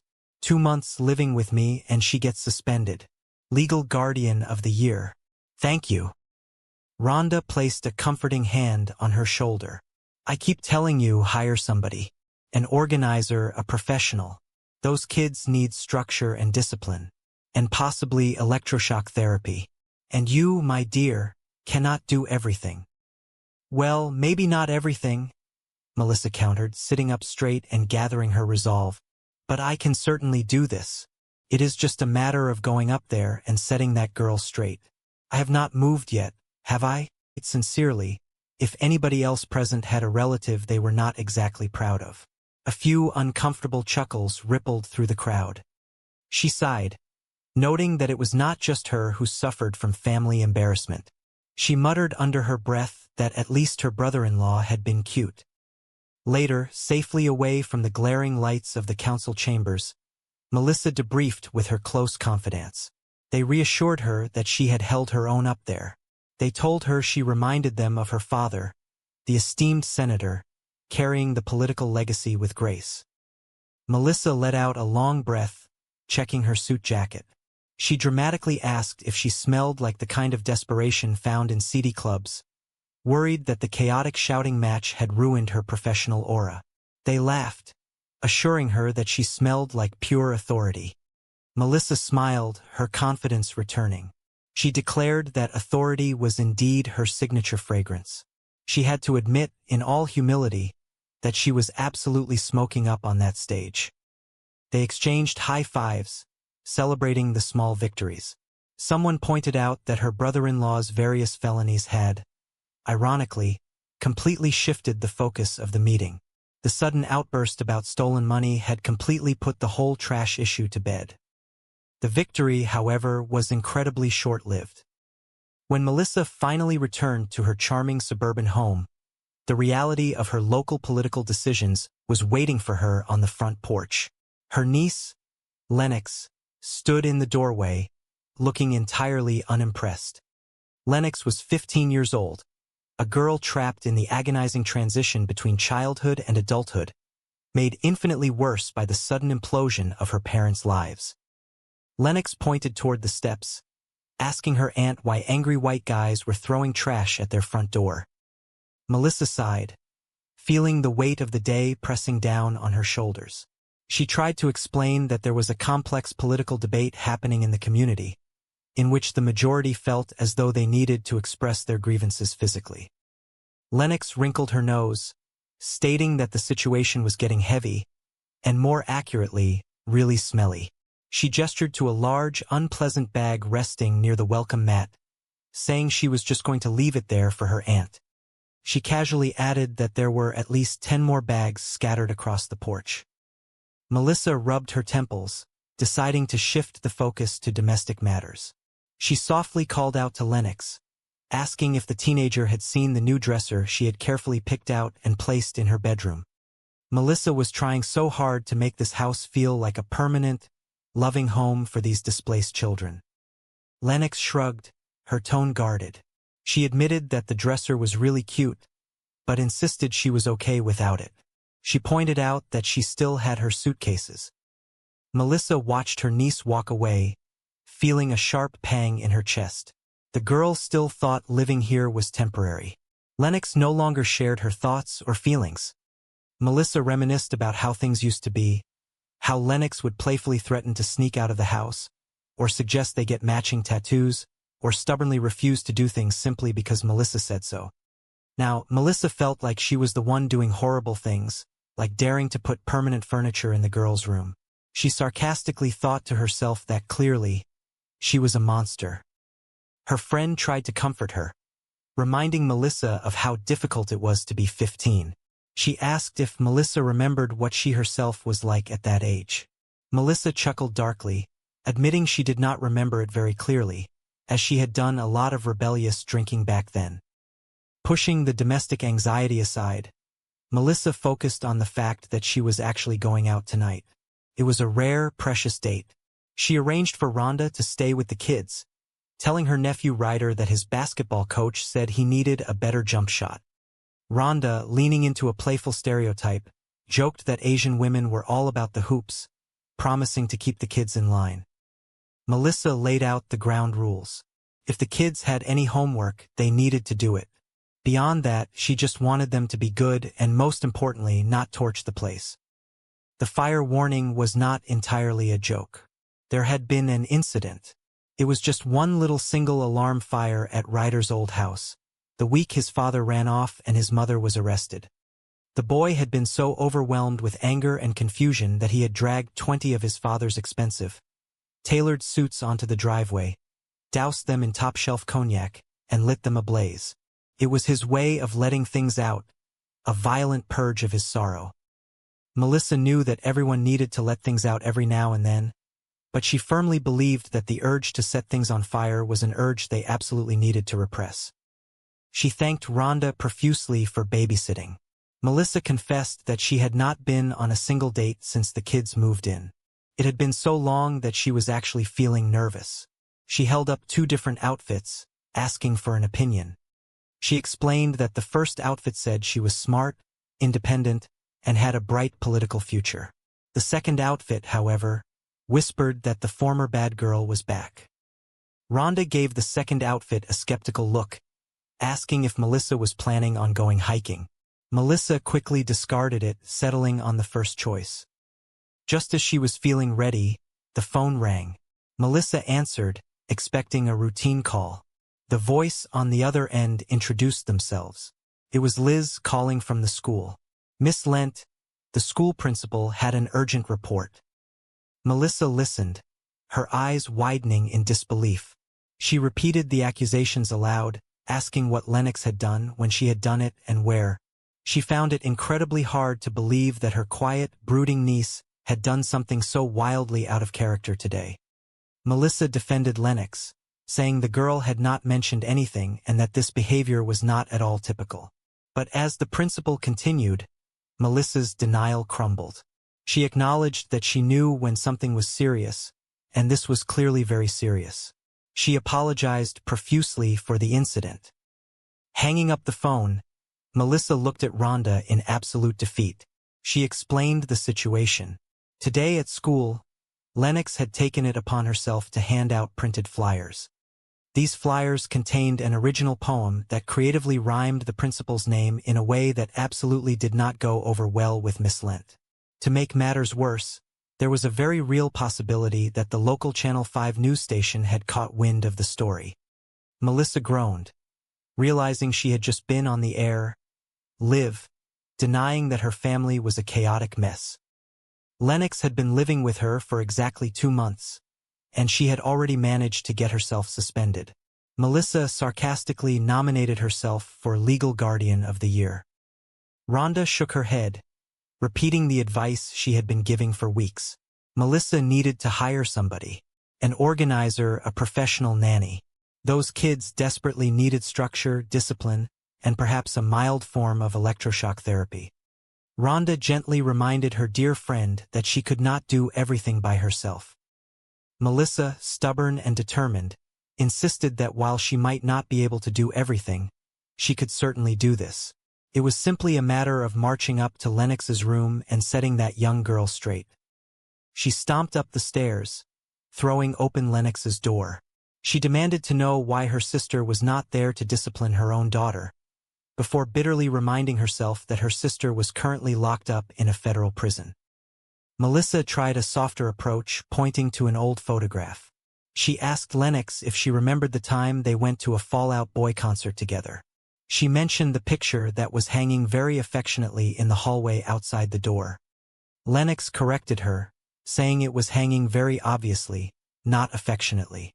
Melissa ignored the teenage snark, reminiscing about what a great night that had been, trying to recapture the bond they used to share. She missed the times when they told each other important things, like the things that happened today. Melissa dropped the pleasantries, asking how Lennox could possibly think she could get suspended without sharing that information. Lennox finally cracked, sharing her true feelings. She declared that Miss Lent was an absolute fascist. Melissa sighed, asking why Lennox could not have simply called her a fascist instead of writing that highly inappropriate rhyming poem. Lennox defensively stated that she had never gotten into trouble at her old school. Melissa quickly pointed out that the only reason Lennox avoided trouble at her old private school was because her wealthy parents had essentially bought the school an indoor pool. Lennox scoffed, complaining that the pool did not even have a spa, completely missing the point. Melissa laid down the law. Miss Lent was expecting a formal apology. Melissa and Lennox had a strict appointment down in the principal's office at 3 o'clock tomorrow afternoon. Lennox sarcastically told her aunt to let her know how that went, implying she had no intention of going. Melissa firmly stated that until Lennox talked to the principal, she was not allowed to go back to school. Lennox stubbornly replied that she guessed she was simply never going back to school. Melissa countered that of course she was going back, because nothing was more important than her education. The doorbell chimed downstairs. Melissa gasped, realizing it was her date. She pointed a stern finger at Lennox, telling her she had much more to say on this topic and ordering the teenager to stay exactly where she was. Melissa rushed downstairs, throwing open the front door with a strained, welcoming smile, expecting her handsome date. Instead, she found a man standing there, looking both arrogant and incredibly weary. It was the angry man from the city council meeting. He held his hands up defensively, promising he would be quick.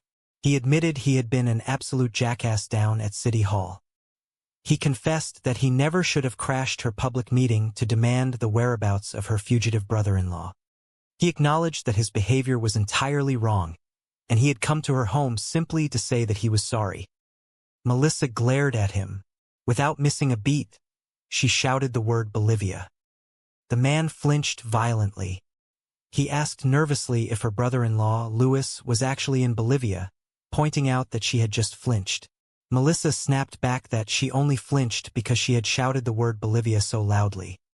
She sarcastically added that people all the way in Bolivia had probably flinched at the volume of her voice. She stepped closer, her tone freezing over. She told him that she had absolutely no idea where in the world Louis was. She ordered the man to get lost and leave her alone. Just as the man stepped back, Griffin, Melissa's actual date, walked up the porch steps. Griffin looked incredibly handsome, dressed sharply, and he smelled absolutely wonderful. Griffin glanced at the strange man, asking who he was. Melissa quickly dismissed the intruder, saying he was nobody. Melissa looked at Griffin, her heart sinking. She knew they had both waited a very long time for this date. She gestured toward the inside of her chaotic house. She explained that she had a niece in the middle of a massive crisis. She wanted to go on this date more than anything, but she had a responsibility to spend time with the troubled teenager. She looked at Griffin with genuine regret, noting once again how great he smelled. Determined to salvage some tiny piece of the evening, Melissa told Griffin she was far too excited about the expensive dinner he had planned to let it completely go to waste. Since she could not go on the date, she reached out and took the massive container of takeout food Griffin had apparently brought as a backup or a gift. She patted the heavy container, joking that a whole bucket of gravy would hold her over for a few weeks, maybe more. With a heavy heart, she watched Griffin leave, retreating back into her home to deal with the teenage storm brewing upstairs. The next morning, the household was a hurricane of disorganization. Melissa was frantically trying to get ready for work. She bumped into Rhonda, apologizing for running late. Rhonda, ever the helpful friend, proudly announced that she had filled out the extensive paperwork for the professional nanny agency, handing the forms to Melissa. Before Melissa could fully process the paperwork, there was a knock at the door. It was the man from the night before, the angry stranger who had shouted at the council meeting. He stepped inside, telling Melissa to relax, assuring her that this was a happy visit today. Melissa immediately tried to kick him out, but he held his ground. He revealed that he had spent the previous night scouring the city budget online. He had a proposition. He pointed out that the city had a massive amount of cash sitting stagnant in the general fund. He pitched himself, suggesting that if Melissa hired him as a financial consultant, he could easily double the city's rate of return. That extra revenue would effortlessly pay for both the smaller class sizes and the extra garbage pickups the citizens were demanding. He charmingly added that there would be enough money left over to buy pie for everyone. Melissa stared at him, bewildered. She admitted that his idea actually sounded like a genuinely great plan, and she would sign up for it immediately if he were not a complete and total lunatic. The man introduced himself properly. He was Joseph Longo. Melissa recognized the name instantly. He was the financial wizard who had run the commodities division for her brother-in-law. Joe confirmed this, stating that he had made Louis millions of dollars. Legitimate millions, he stressed, which her bastard of a brother-in-law had subsequently pissed away in his illegal schemes. He caught himself remembering his promise. He smiled tightly, reiterating that this was a happy visit. Melissa noted that he had gone a little dark and Bolivian there for a minute, referencing his anger from the previous night. Joe brushed it off, asking what she thought of his proposal. He desperately asked if she could pull some strings and get him a job downtown at City Hall. Melissa felt a pang of sympathy, but her hands were tied. She informed him that the city was currently under a strict hiring freeze. She told him she was genuinely sorry that he had lost his lucrative job. Joe let out a hollow, bitter laugh. Losing his job was old news. He confessed that just yesterday, he had also lost his beautiful condo. He admitted he was in deep financial trouble, and to make matters worse, the bank was about to repossess his beloved sports car. And to top off his tragic week, he mentioned the morning's biggest headline. His adorable wife had officially decamped, abandoning him to move back into her mother's house. He looked out the window with a look of profound grief, whispering that he was really going to miss that car. Melissa, overwhelmed by her own life, struggled to find the right words. She tried to put it nicely, but ultimately told him that she had her own massive problems to deal with. Joe looked offended, asking if she was really going to refuse to help him. He pointed out that he now lived in her political district, considering he was currently sleeping in his car parked on her street. Melissa exploded, listing her burdens. She had endless meetings, a massive trash revolt brewing in her district, a teenage niece teetering on the brink of disaster, and a desperate need for professional help.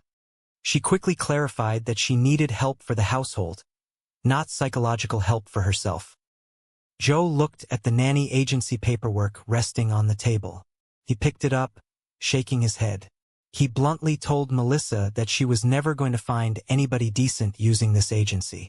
He pointed at the proposed salary, stating that the pay absolutely sucked. Melissa defended the offer, arguing that it provided a living. It included free room and board and free meals, which the nanny would be expected to cook, because otherwise the people in this house would simply starve to death. Joe latched onto a specific word she used. He asked why she assumed the nanny had to be a she. He mockingly asked if only women were allowed to apply for the position. Melissa looked at him, asking a highly personal question about whether his hair had gotten sick of him and left his head. Joe rubbed his bald head, proudly stating that his lack of hair was a deliberate, stylistic choice. Seeing an opportunity to save himself from total ruin, Joe shifted into negotiator mode. He acknowledged that they both knew the salary she was offering was a severe lowball figure. He pressed her, asking what her absolute top number was for the position. Melissa firmly stated that the number on the paper was her maximum limit. Joe did not hesitate. He accepted the deal on the spot, telling her she had to deal with the fact that he could not start the job until Monday. Melissa looked at him in shock, asking who had actually offered him the job in the first place. Joe ignored her objection, smoothly adjusting his timeline. He declared that he could actually start today. He just needed to step outside and move a few of his personal belongings around, which mostly consisted of moving his car, since he recalled that Tuesday was street cleaning day in this neighborhood. Melissa tried to inject some sanity into the conversation. She reminded him that they were talking about hiring a nanny. There were actual, vulnerable children involved in this equation. She pointedly asked if he had ever actually worked with kids before. Joe scoffed, acting as though the question was insulting. He spun a tale, claiming that right out of college, he had successfully run a massive youth center in the downtown area. He boasted that he had been in sole charge of 50 rowdy teenagers. He cooked them hot meals, diligently helped them with their complex homework, and was essentially the greatest guardian ever known to mankind. Melissa looked at him, completely unconvinced by his bravado. She sarcastically told him he sounded absolutely perfect for the job. There was just one tiny, insignificant detail standing in the way. She really did not like him. Before Melissa could formally reject him, disaster struck. News arrived that the local school bus was not running today. The entire block on Jackson Street was completely shut down because of a massive protest regarding the uncollected garbage. Melissa panicked. She chanted a string of curses under her breath, realizing her carefully constructed morning was falling apart. She looked at her nephew, Ryder, apologizing profusely for the tough break. She promised she would drive him to school herself, casually adding that she would simply have to miss her crucial city council meeting. She joked morbidly that it was not like the city actually needed a functioning police department budget anyway. Joe saw his golden opportunity. He stepped in smoothly, assuring Melissa that she would absolutely make her important meeting. He confidently stated that he would take the boy to school. He turned to the teenager, offering his hand. He introduced himself as Joe. He pointed out the window toward the street, asking Ryder if he saw the sleek, expensive Porsche parked out there. Ryder nodded, impressed. Joe proudly claimed the car as his own, adding a dark caveat that it would only remain his for about 10 more days before the repo men found it. Ryder smiled, declaring the car to be incredibly sweet. Melissa watched them interact, her resolve wavering. She muttered to herself, deciding to just screw it and take the massive risk. She told Ryder to buckle up and go with the strange man. After they left, Rhonda turned to Melissa, utterly bewildered. She asked if that was the exact same cute, yelling guy from the council meeting yesterday. Melissa nodded, describing him as a currently homeless commodities trader who was now officially taking care of her precious nephew. She rubbed her face, asking Rhonda how high and crazy she sounded right now. Melissa tried to justify the snap decision to herself, summarizing that bottom line: Joe sounded like a great candidate, the perfect nanny to fix her broken home. She admitted to Rhonda that her friend had been right all along. Melissa simply could not do this massive job alone. Rhonda remained skeptical, questioning the wisdom of leaving the kids with a former commodities trader. Melissa assured her that the arrangement was strictly temporary. And to correct her earlier statement, Melissa firmly stated that Joe was not cute. Rhonda agreed, noting his distinct lack of hair. Melissa took a deep breath, telling Rhonda that before they officially pulled the trigger and hired a permanent nanny from the agency, she needed to know when she could interview the woman. Just as she said this, Joe walked back through the front door, looking completely exasperated. He held up a hand, telling Melissa to hold on a second. He looked around the chaotic house, asking a very serious question. He demanded to know when the last time was that anybody in this household had actually done a single load of laundry. He bluntly told Melissa that her family lived like a bunch of wild pigs. He held up a delicate piece of clothing, presenting it as evidence of the chaos. Melissa gasped, recognizing her own clothing. She demanded to know how he had gotten his hands on her delicates, accusing him of snooping in her private bedroom. Joe unapologetically confirmed that he had indeed been in her room. Melissa turned to Rhonda, her patience entirely exhausted. She ordered her friend to officially pull the trigger and call the agency. Later that day, Melissa found herself regretting not eating the massive sandwich she had skipped for lunch. She walked into the house, surprised to find Joe standing at the bottom of the stairs, barking orders. He was yelling at Ryder to get back up the stairs. Melissa demanded to know what her nephew was doing home in the middle of the school day. Joe calmly explained that Ryder was currently working on his history paper.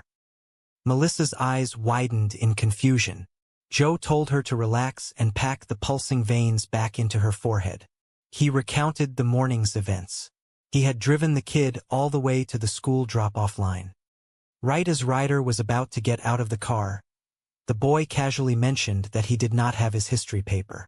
Joe had immediately driven the car all the way back to the house to retrieve it, only for Ryder to confess that he had not exactly written the paper yet. Joe proudly explained his disciplinary tactic. He had told the boy that he had better exactly write it right this very minute, because the assignment was due today. So he had marched Ryder up to his room, and the boy was currently writing the paper.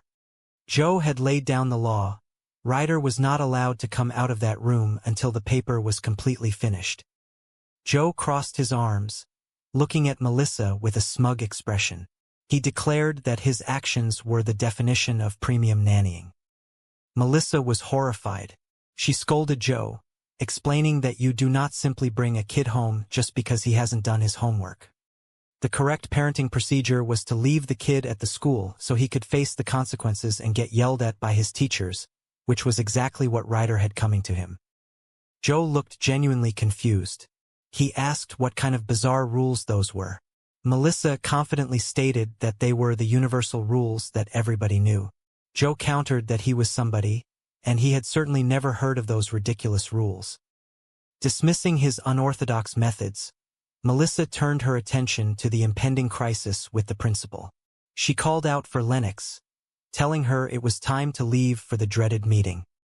Joe casually mentioned that the girl was not currently in the house. Melissa panicked, demanding to know where Lennox was. She angrily reminded Joe that he was supposed to be watching her. Joe defended himself, stating that Melissa had never explicitly given him that instruction. Melissa argued that it was completely obvious. The girl had just been suspended from school. Of course she needed to be watched. Melissa realized with sinking dread that Lennox had completely vanished. The teenager had deliberately ditched the mandatory meeting with the principal. She looked at Joe, her anger deflating into sheer exhaustion. She admitted that, for once, he was actually right. She paused, noting out loud that she had just admitted he was right, and clarifying that it was indeed a compliment. She quickly formulated a plan. Lennox had about 3 specific places she usually ran off to after school. Melissa decided she would start searching there. Surprisingly, Joe offered his assistance.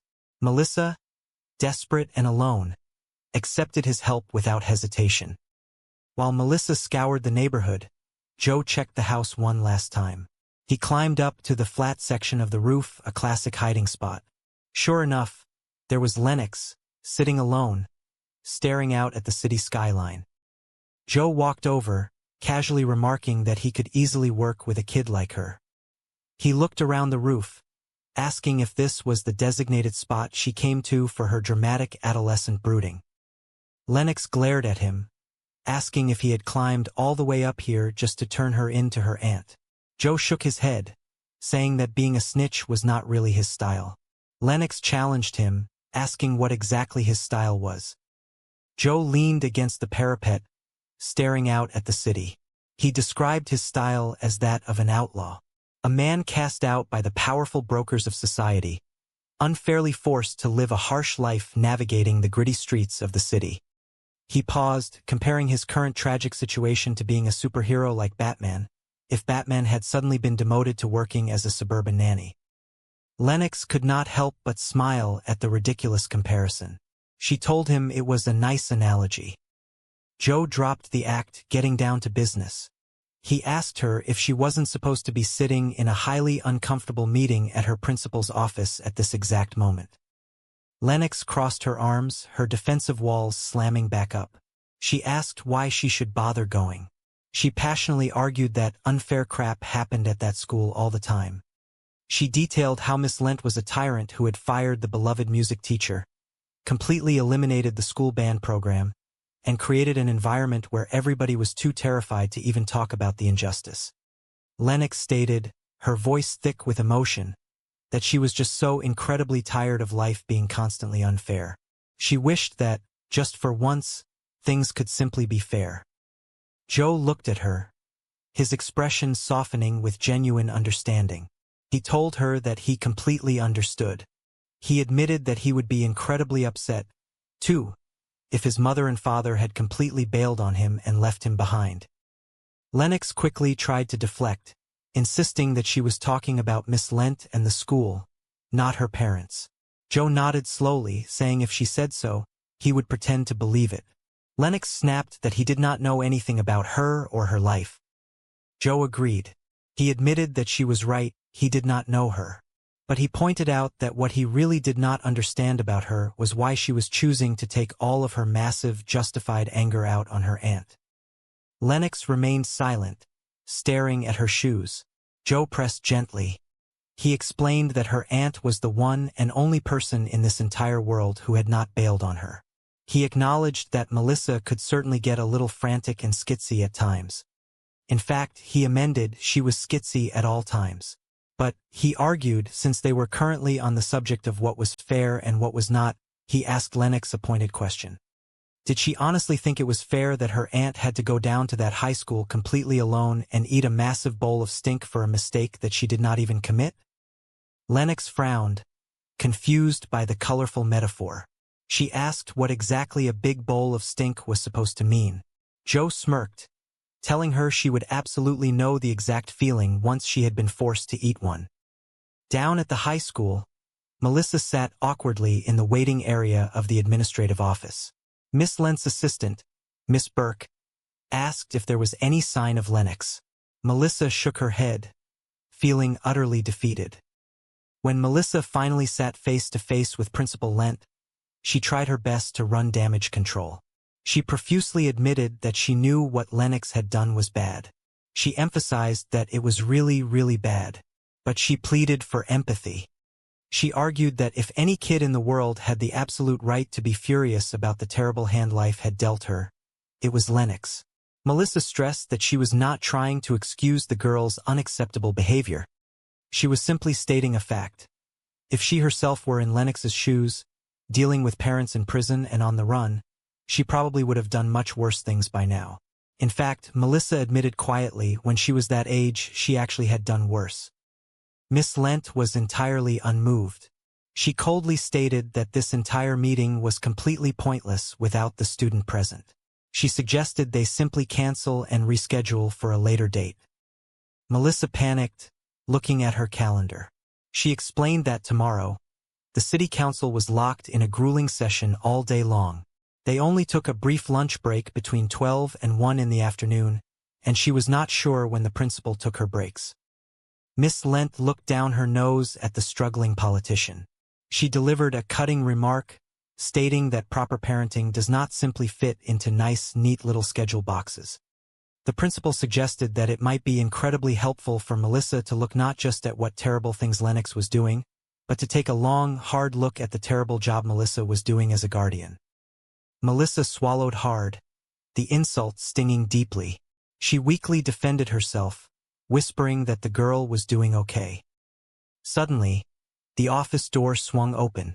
Lennox stood there, slightly out of breath. She looked directly at the principal and apologized for being late. Without missing a beat, she offered a sincere apology for the incident the other day involving the rhyming poem. She apologized for the disrespectful stuff she had said.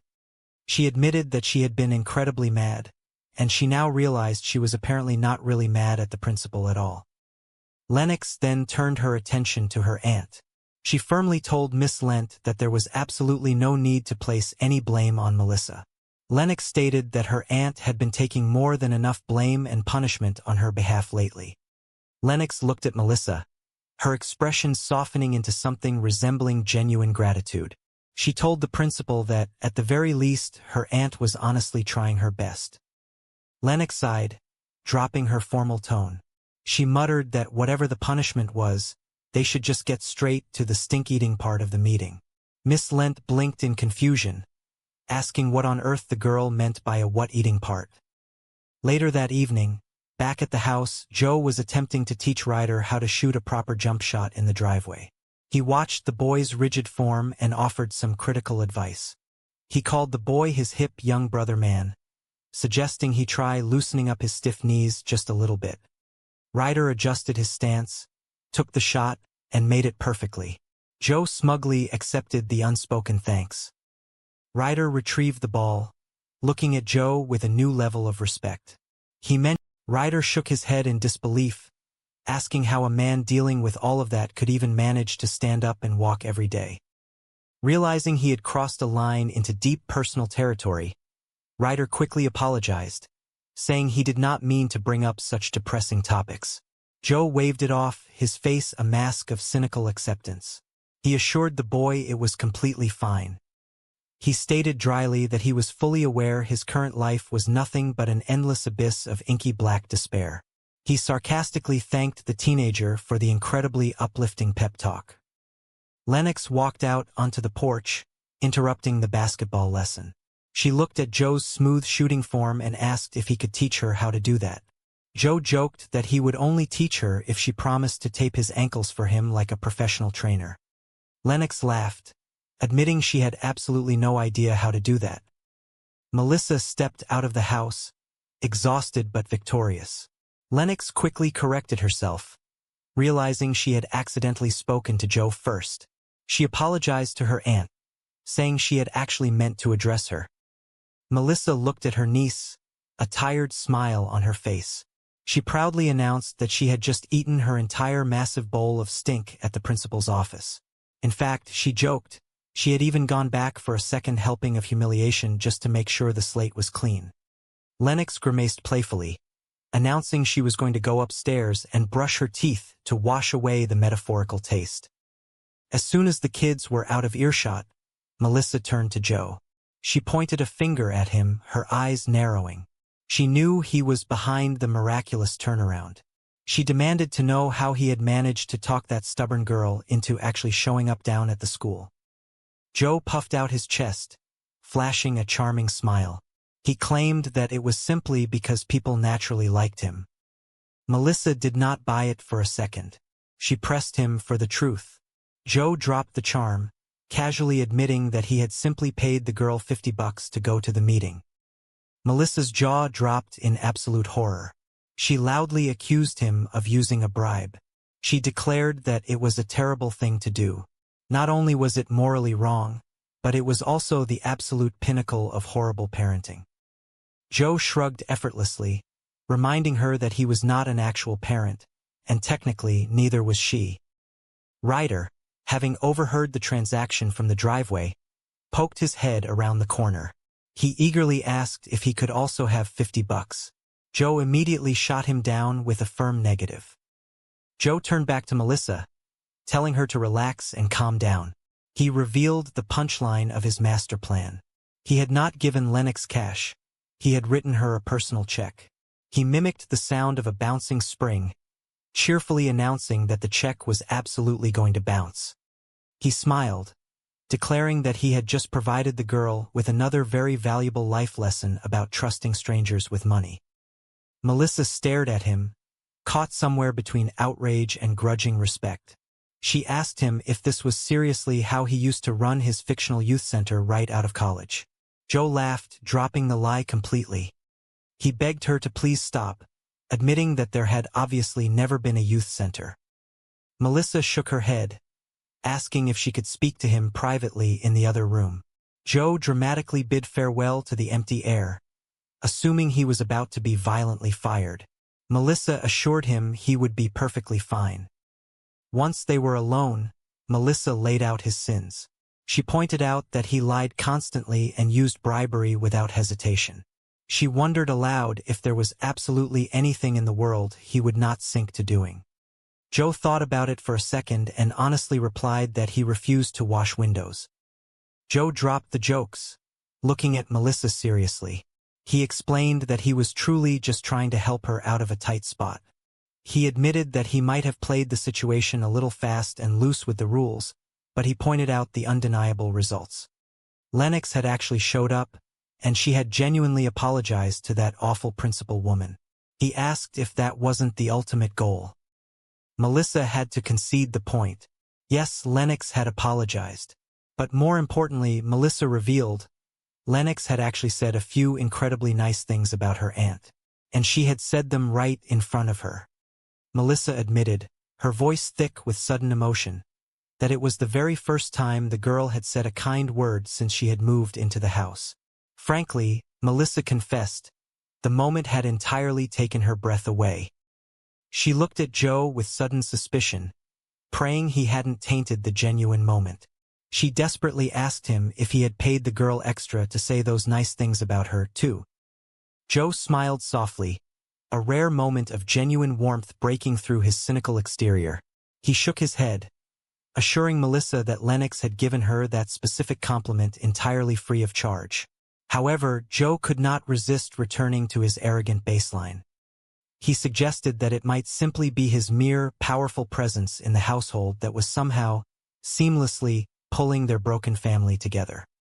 Melissa rolled her eyes, laughing. She sarcastically agreed that they should absolutely choose to believe that ridiculous narrative. Then, she remembered her administrative duties. She informed Joe that the fancy Regency nanny agency had finally called back. They proudly announced that a highly qualified woman named Mrs. Dietrich was available, and that she would be arriving at the house promptly at 8 in the morning tomorrow to start work. Joe's face fell. He looked at Melissa, his pride wounded. He asked quietly if she honestly did not believe he could handle taking care of these kids. Melissa looked at him, appreciating his sudden vulnerability. To be completely honest, she admitted no, she had not thought he could handle it at all. Not until he had miraculously pulled all of that bizarre, effective confidence straight out of thin air to fix the Lennox situation. Joe perked up, hope returning to his eyes. He asked if this meant his employment was now official. Because, he pointed out, if she was firing him, he would simply have to hop back into his car, which served as his current house, and drive away into the night. Melissa smiled, extending her hand. She decided to take the leap of faith. She told him they would give it a shot. She jokingly asked herself how bad he could possibly be at the job. Joe shook her hand, an infuriating smirk returning to his face. He promised her that she was certainly going to find out. The next morning, the house was surprisingly quiet. Melissa stumbled out of her bedroom, her hair a mess, exhausted from a night that had gone on far longer than anticipated. She walked into the kitchen to find Joe already awake, brewing coffee. He looked at her disheveled state and casually asked how her date had gone, noting pointedly that it had apparently lasted until 3 in the morning. Melissa groaned, reverting to a teenager herself. She defensively told him to leave her alone, sounding exactly like Lennox. She justified her late arrival by pointing out that it was not a school night for her. Besides, she added with a tired grin, the man she had been out with used to be the captain of the high school football team. Joe rolled his eyes, muttering under his breath. Melissa suddenly stopped, struck by a strange realization. She mentioned that she had just realized she had never actually had this specific type of scolding conversation with her own mother. She fondly recalled that whenever she used to stumble into the house at 3 in the morning back in her wild days, her mother would simply turn around and send her right back out to buy more gin. Changing the subject to her responsibilities, Melissa asked how the kids had managed to get to bed. Joe reported the timeline with military precision. Ryder had completely knocked out and gone to sleep at around 11. Lennox, however, had stayed up much later, finally turning out her light at 1:30. Melissa gasped, horrified by the late hour. 1:30 in the morning was completely unacceptable. Joe calmly corrected her, admitting that Lennox had actually only jumped into bed and pretended to be asleep just now, the exact moment she heard Melissa's car pulling into the driveway. But, he added brightly to soften the blow, the girl was completely caught up on all of her biology and math homework. And, as an added bonus, she had also managed to finish watching the entire 5th season of the television show Lost. Melissa did not know whether to scream or laugh. Before she could react, Joe pumped his fist in the air, randomly shouting out support for the city council delivery system. Melissa looked at him, her face contorting in pure confusion. She asked him what that bizarre facial expression was all about, and if he had suddenly forgotten something important. Before Joe could explain his strange outburst, a massive shadow fell over the front door. A heavy fist began to pound against the wood. Joe looked through the window and panicked. He scrambled backward, shouting for Melissa. He pointed frantically at the door, his voice pitching high with terror. He yelled that there was a guy outside. He swore he was not kidding around. The guy standing on their porch was absolutely huge. The community center auditorium was stiflingly warm, filled with the murmurs of restless citizens and the harsh glare of overhead fluorescent lights. Melissa Burke stood at the podium, adjusting the microphone with a practiced, confident smile. By day, she was a dedicated public servant, a city councilwoman trying to hold her district together. By night, well, she was supposed to be a single woman enjoying her life. Instead, she had recently become the legal guardian to her teenage niece and nephew. "Look at you," her assistant, Rhonda, had teased her earlier that afternoon. Public servant by day, hottie by night. Melissa had merely laughed, smoothing down her tailored blazer. "Well, I have to turn on the heat during the day, or nobody gets anything done." Right now, however, the heat was entirely directed at her. She cleared her throat, tapping a stack of papers on the podium. "Next on the council agenda," Melissa announced, her voice projecting clearly across the room. "From now on, we are capping elementary school class size at 22 students." Before she could elaborate on the educational benefits, a burly man in a stained apron marched down the center aisle. He was a local restaurant owner, and his face was flushed with anger. In his hands, he carried a bursting, foul-smelling plastic sack. "This is garbage," the man bellowed, his voice echoing off the high ceilings. "Which is exactly what is piling up in front of my restaurant because you cut pickups to once a week." With a dramatic heave, he tossed the bag. It landed with a heavy, sickening thud at the base of the stage. The crowd gasped. Melissa did not flinch. She kept her posture straight and her expression remarkably calm. "Well," she began, her tone even and measured, "a reduction in trash service is what pays for the smaller class sizes." She was rather proud of herself for keeping her cool. Crazy guys with trash bags were coming at her, and she was staying the mature, rational adult. Yes, she certainly did. In her mind, she was telling the garbage guy exactly where he could put his complaints, but outwardly, she was the picture of political grace. Then, a new voice cut through the tension. It belonged to a man standing near the back, dressed in a sharp suit that looked slightly too expensive for a local town hall meeting. He had a strong jaw, a desperate look in his eyes, and a very loud voice. "Oh, and then there is this dude," someone in the crowd muttered as the man stepped forward. Melissa held up a hand, trying to maintain order. "Hey, do not be that guy. Do not be that guy who brings your garbage into a public arena and acts like a crazy person. Act like a gentleman. Thank you." The man in the suit ignored her plea for civility. He pointed an accusatory finger directly at Melissa. "Now, where the hell is the money your brother-in-law stole from me?" A collective murmur swept through the audience. Melissa felt a sudden, familiar spike of a headache forming right behind her eyes.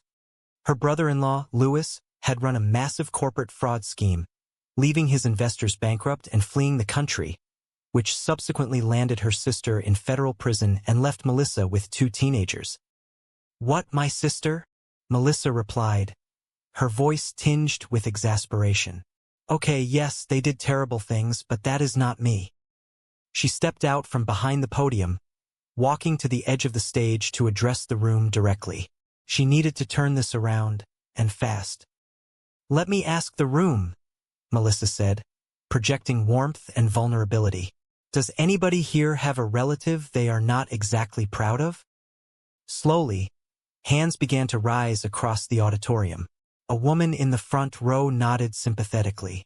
An older gentleman in the back chuckled and raised his cane. Melissa smiled, a genuine, relieved expression washing over her face. "See, it is not just me." A woman near the aisle shouted, "At least he was cute." Melissa let out a short, incredulous laugh. "Yeah, I do not see it." The tension in the room broke. Laughter rippled through the crowd, and the hostility that had been boiling just moments before dissipated into shared human experience. The meeting concluded shortly after, the disaster effectively averted. Later, in the quiet hallway behind the auditorium, Rhonda handed Melissa her coat. "You held your own up there. You remind me of your father, the esteemed senator." Melissa sighed, sniffing her sleeve nervously. Oh my goodness. Did I smell like strippers? Rhonda laughed, shaking her head. No, you smelled like authority.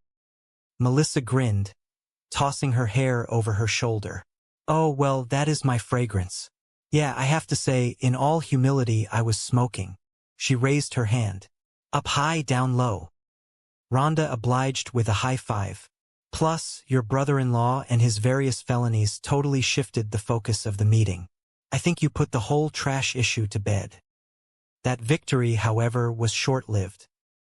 When Melissa pulled up to her charming suburban home later that evening, the reality of the trash revolt became painfully clear. Her niece, Lennox, was standing on the front porch, staring in disgust at a line of black garbage bags completely blocking the front door. Aunt Mel, Lennox said, her teenage voice dripping with disdain. Why are angry white guys throwing trash at our front door? Melissa sighed, picking her way carefully around a bag that smelled strongly of old onions. There is a political debate in the community in which the majority feels as though. She trailed off, struggling to lift one of the heavy bags. This is getting heavy, and really smelly. Lennox did not offer to help. Instead, she crossed her arms. I am just going to leave this here for you, Aunt Mel. There are like 10 more on the porch. Melissa finally managed to clear a path to the door. Once inside, she turned to her niece, hoping to change the subject to something more domestic. Hey, Lennox, did you see the dresser I put in your room? Lennox shrugged, her expression impassive. Yeah, it is really cute, but I am okay. I have got suitcases. Melissa felt a pang of sadness. Lennox still thought living here was temporary. She had not unpacked. She was living out of suitcases, waiting for a life that was never going to return. She no longer tells me what she thinks, Melissa complained to Rhonda later that evening in the kitchen, pouring a tall glass of water. It used to be, I will sneak out of the house, Aunt Mel, or let us get matching tattoos, Aunt Mel. Now, it is just icy silence because I do horrible things like put furniture in her room. Clearly, I am a monster. Rhonda chuckled, leaning against the counter. Of course she is difficult. Do you not remember what you were like at 15? Melissa smirked. Not very clearly. I did a lot of drinking then. She checked her watch, a flutter of nervous excitement in her stomach. I am going out tonight, so you are staying with the kids if you need anything. Coach says Ryder needs a better jump shot. You got one of those? Rhonda feigned offense. Yes, we Asian women are all about the hoops. So, Melissa instructed, if he has got any homework, make sure he does it. And beyond that, just be good and do not let him torch the place. Rhonda raised an eyebrow. Torch the place? Yes. Melissa waved a hand dismissively, though her eyes betrayed her worry. It was one little single alarm fire. At his old house, the week his dad ran off. He was angry. He just stacked 20 of his dad's custom suits on the driveway, added some top-shelf cognac, and lit them up. In a way, Rhonda offered gently, we all need to let things out every now and then. No, we do not, Melissa countered firmly. The urge to set things on fire we repress. Anyway, thanks for babysitting. I have not had a date since the kids moved in. It has been so long.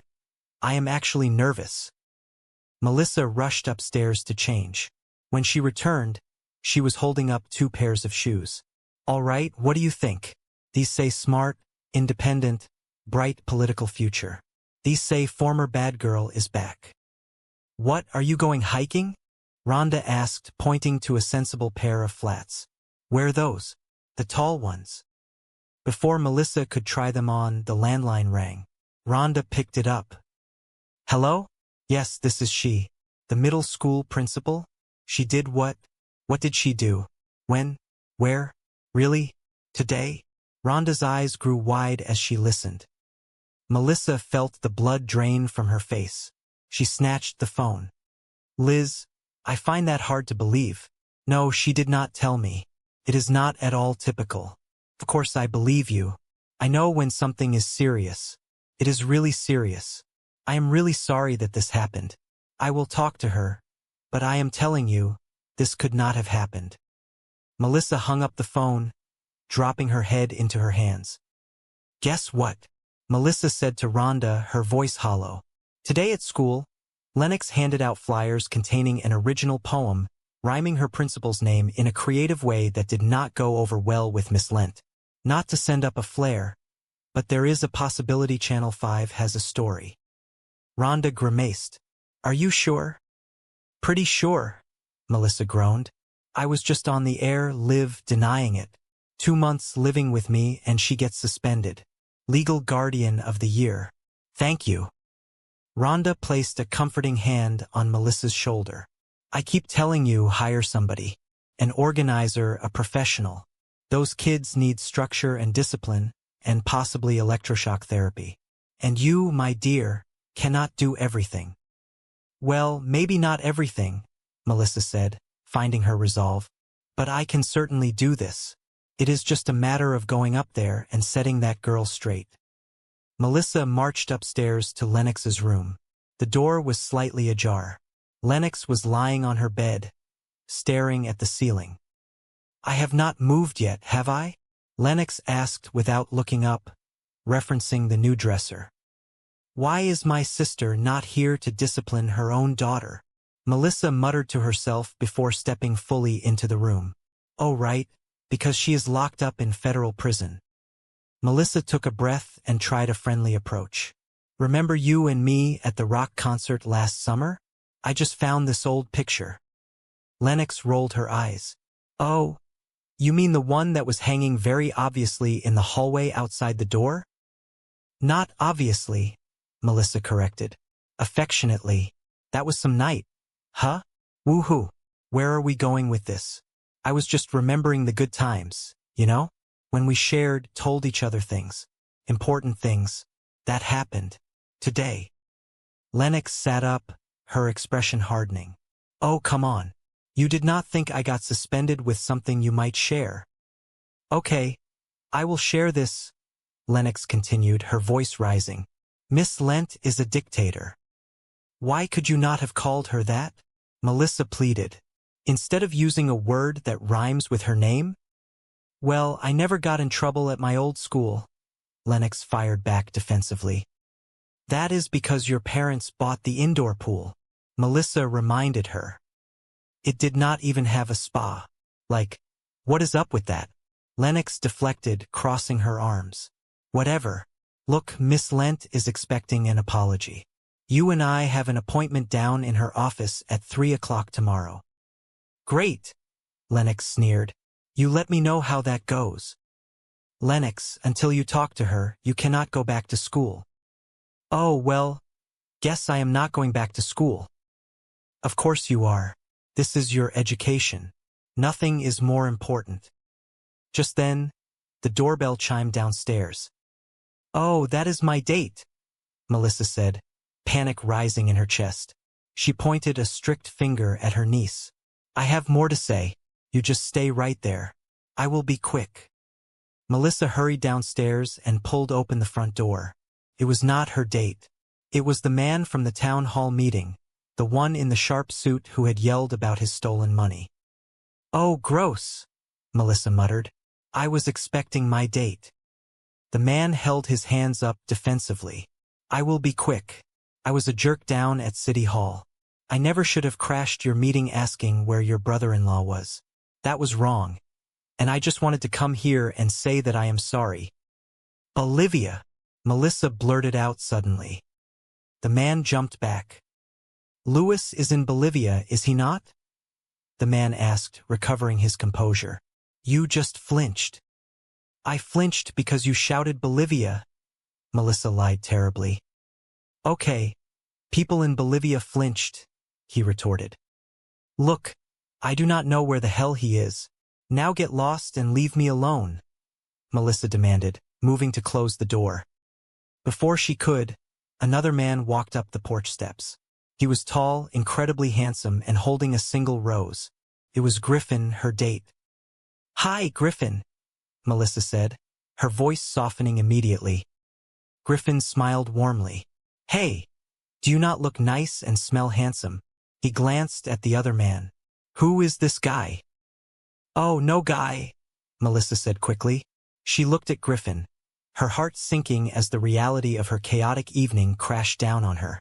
She had a suspended niece upstairs, a pyromaniac nephew somewhere in the house, a stranger on her porch, and she was entirely overwhelmed. Look, Griffin, Melissa started, her voice full of genuine regret. I know you have waited a long time for this date, and so have I. I mean, look at you. Great. Look, I have a niece in crisis, and I really want to go on this date, but, I have to spend some time with her, and I so want to be spending time with her. Panic setting in again. Okay, she has like 3 places she usually goes after school. I will start there. You want me to help you? Joe offered. Yes, please do. They spent the next hour scouring the neighborhood. The coffee shop, the park, the local record store. Nothing. Finally, Joe returned to the house, deciding to check the one place teenagers always went when they wanted to hide from the world. He climbed the pull-down stairs to the attic and pushed open the small window leading to the roof. There, sitting cross-legged on the shingles and staring out at the suburban skyline, was Lennox. I can work with this kid, Joe muttered to himself, stepping out onto the roof. Lennox looked over her shoulder, her eyes narrowed. Is this where you come for your adolescent brooding? You come up here to turn me in. Joe sat down next to her, leaving a respectful distance. It is not really my style. What is your style? Lennox asked, intrigued despite herself. Outlaw, Joe said dramatically, staring off into the distance, cast out by the power brokers, forced to live a life in the city. Lennox let out a small, surprising laugh. Oh, kind of like Batman if he had been demoted to a nanny. Nice. Joe smirked. Are you not supposed to be at a meeting at your principal's office right now? Lennox's smile vanished. Why should I? Crap goes on there all the time. Miss Lent fires the music teacher, completely gets rid of the band, and everybody is afraid to talk about it. I am tired of life being unfair. How about for once it just be fair? Joe looked at her softly. I would be upset too, if my mom and dad bailed on me. Lennox bristled, looking away. You are talking about Miss Lent. If you say so, Joe replied quietly. You do not know anything about me, Lennox snapped. You are right, I do not, Joe agreed. But what I really do not know about you is why you are taking this all out on your aunt, because she is the only person who has not bailed on you. Look, I know she can get a little frantic at times. All times, really. But since we are talking about fair, do you really think it is fair that she has to go down to your school all alone and eat your big bowl of stink for something that she did not do? Lennox turned to him, her brow furrowed in confusion. Big bowl of stink? What is that? Joe stood up, dusting off his trousers. You will know when you have eaten one. Meanwhile, Melissa was sitting in a terribly uncomfortable wooden chair in the principal's office. Miss Lent, a severe woman with tight lips and sharp glasses, was staring at her across a remarkably organized desk. Any sign of our Lennox? Miss Lent asked, her tone dripping with passive aggression. Oh, Miss Lent, look, Melissa started, leaning forward, trying to project earnestness. I know what Lennox did was bad. Okay, really, really bad. But if any kid has the right to be upset about what life has handed her. Look, I am not trying to excuse Lennox, I am just saying if I was Lennox, I probably would have done worse by now. In fact, I did. Miss Lent remained unmoved, folding her hands neatly. This is pointless without Lennox. Why do we not just reschedule? Do you think you can manage to find her by, say, tomorrow afternoon? Oh, tomorrow's city council session is all day, Melissa stammered, checking her calendar. But we take lunch 12 to 1. I do not know when you break. Miss Lent sighed, adjusting her glasses. Miss Burke, parenting does not fit into nice little schedule boxes. It might be helpful to look not just at what Lennox is doing, but at the job you are doing. She is doing okay. Before Melissa could defend herself against the stinging critique, the office door creaked open. Lennox stood in the doorway, looking nervous but resolute. Hey, I'm sorry I am late. And I am sorry about the other day with the poem. And I am sorry about the stuff that I said. I was mad. And apparently not really at you. But there is no need to blame my aunt. She has been getting enough of that from me. You know, at least she is trying. Lennox walked over and stood beside Melissa, putting a supportive hand on the back of her chair. Okay, whatever. Let us just get to the stink-eating part. Miss Lent blinked. The what-eating part? Later that evening, back at the house, a fragile peace had settled over the living room. Lennox was actually sitting on the sofa, unpacking a few items from a suitcase, while Joe was showing Ryder some basketball moves near the kitchen island. All right, let us see what you got, Joe said, tossing a rolled-up pair of socks to Ryder. Here is a thought, my young friend. Try loosening up your knees a little bit. Ryder caught the socks, bent his knees exaggeratedly, and tossed them perfectly into the open trash can. You are welcome, Joe grinned. Melissa walked into the room, kicking off her heels with a heavy sigh. She looked at Joe, feeling a strange mix of gratitude and exhaustion. I heard about all the terrible things you have been going through. You know, with your wife going broke, losing your car, your condo. I mean, how can you even walk? Joe froze, looking at her in silence. Oh, sorry, Melissa backpedaled quickly. I did not mean to. No, it is all right, Joe said, his voice dripping with dry sarcasm. I am aware that my life is an abyss of inky black despair. Thanks for the pep talk. Hey, Ryder, could you show me how to do that shot again? Only if you taped it, Ryder laughed. I have no idea how I did it. Melissa walked over to Lennox. Hey, so I ate my whole big bowl of stink. I even went back for seconds. Ugh, I am going to go brush my teeth now, Lennox said, standing up. As she walked past Joe, she subtly held out her open palm. Joe quickly, almost invisibly, slapped a piece of paper into her hand. Melissa's eyes narrowed. She had caught the exchange. Hands, she commanded. Lennox stopped, sighing dramatically, and handed the slip of paper to her aunt. It was a personal check. Melissa turned to Joe, her jaw dropping. It was you. You talked her into going down there. How did you talk her into going down there? People like me, Joe offered innocently. No, really, Melissa demanded. I paid her $50, Joe admitted, shrugging. A bribe, Melissa gasped, utterly appalled. That is terrible. Not only is that wrong, that is horrible parenting. Well, I am not a parent, and neither are you, Joe pointed out accurately. Ryder, sensing an opportunity, raised his hand. Can I have $50? No, Melissa and Joe said in unison. Then relax, all right? Joe told Melissa. I wrote Lennox a personal check. It is going to bounce immediately.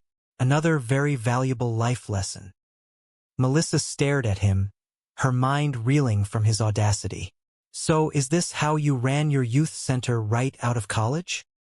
Joe waved a hand dismissively, moving toward the kitchen to start dinner. Oh, please, there was no youth center. Can I speak to you in the other room? Melissa followed him into the hallway, her arms crossed tightly. Nice knowing you. Oh, I will be fine without you. You lie, you bribe. Melissa listed his faults, keeping her voice low. Is there anything you will not do? Windows, Joe replied without missing a beat. Look, Burke, I am just trying to help you out here, you know? I mean, I may have played it fast and loose, but Lennox apologized to that terrible woman, right? Yes, Melissa admitted reluctantly. Yes, she did. She also, as it happens, said a few nice things about me. In front of me. It is the first time since she has been here. Frankly, it took my breath away. She paused, a sudden terrible thought striking her. Oh my goodness, you did not pay her to do that too, did you? No, Joe said, his expression softening slightly. She gave me that one free of charge. although it may be my mere presence in this household that is sort of seamlessly pulling everything together. Melissa rolled her eyes, but a small smile tugged at the corner of her mouth. Oh, heavens! Let us believe that. Oh, I almost forgot. A formal nanny agency called. They said that a Mrs. Dietrich is available and that she will be here at 8 in the morning tomorrow. Joe's confident posture deflated slightly. You did not think I could handle this, did you? To be honest, no, Melissa said frankly. Not until you pulled all that bizarre confidence out of nowhere. Joe looked down at his shoes, then back up at her.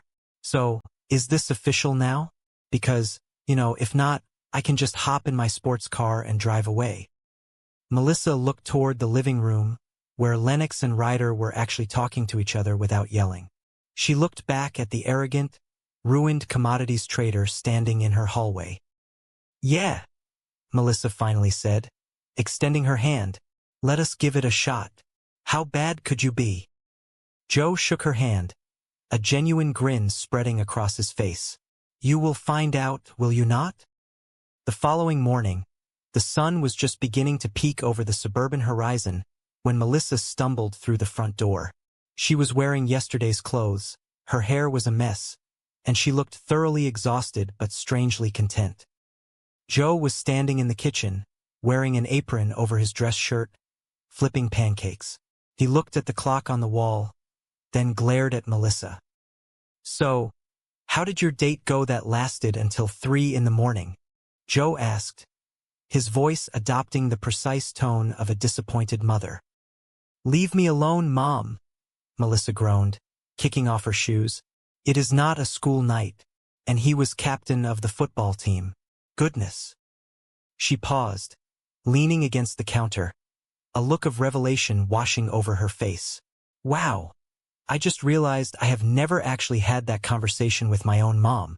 I would come in at 3 in the morning, and she would send me back out for gin.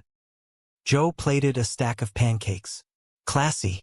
Drink some coffee. So, how did the kids get to bed? Melissa asked, wrapping her hands around a warm mug. Ryder knocked out about 11, and Lennox was, 1:30 in the morning, Joe reported dutifully. 1:30, Melissa gasped, her brief moment of peace shattered. All right, she just got in bed now when she heard the car pulling up.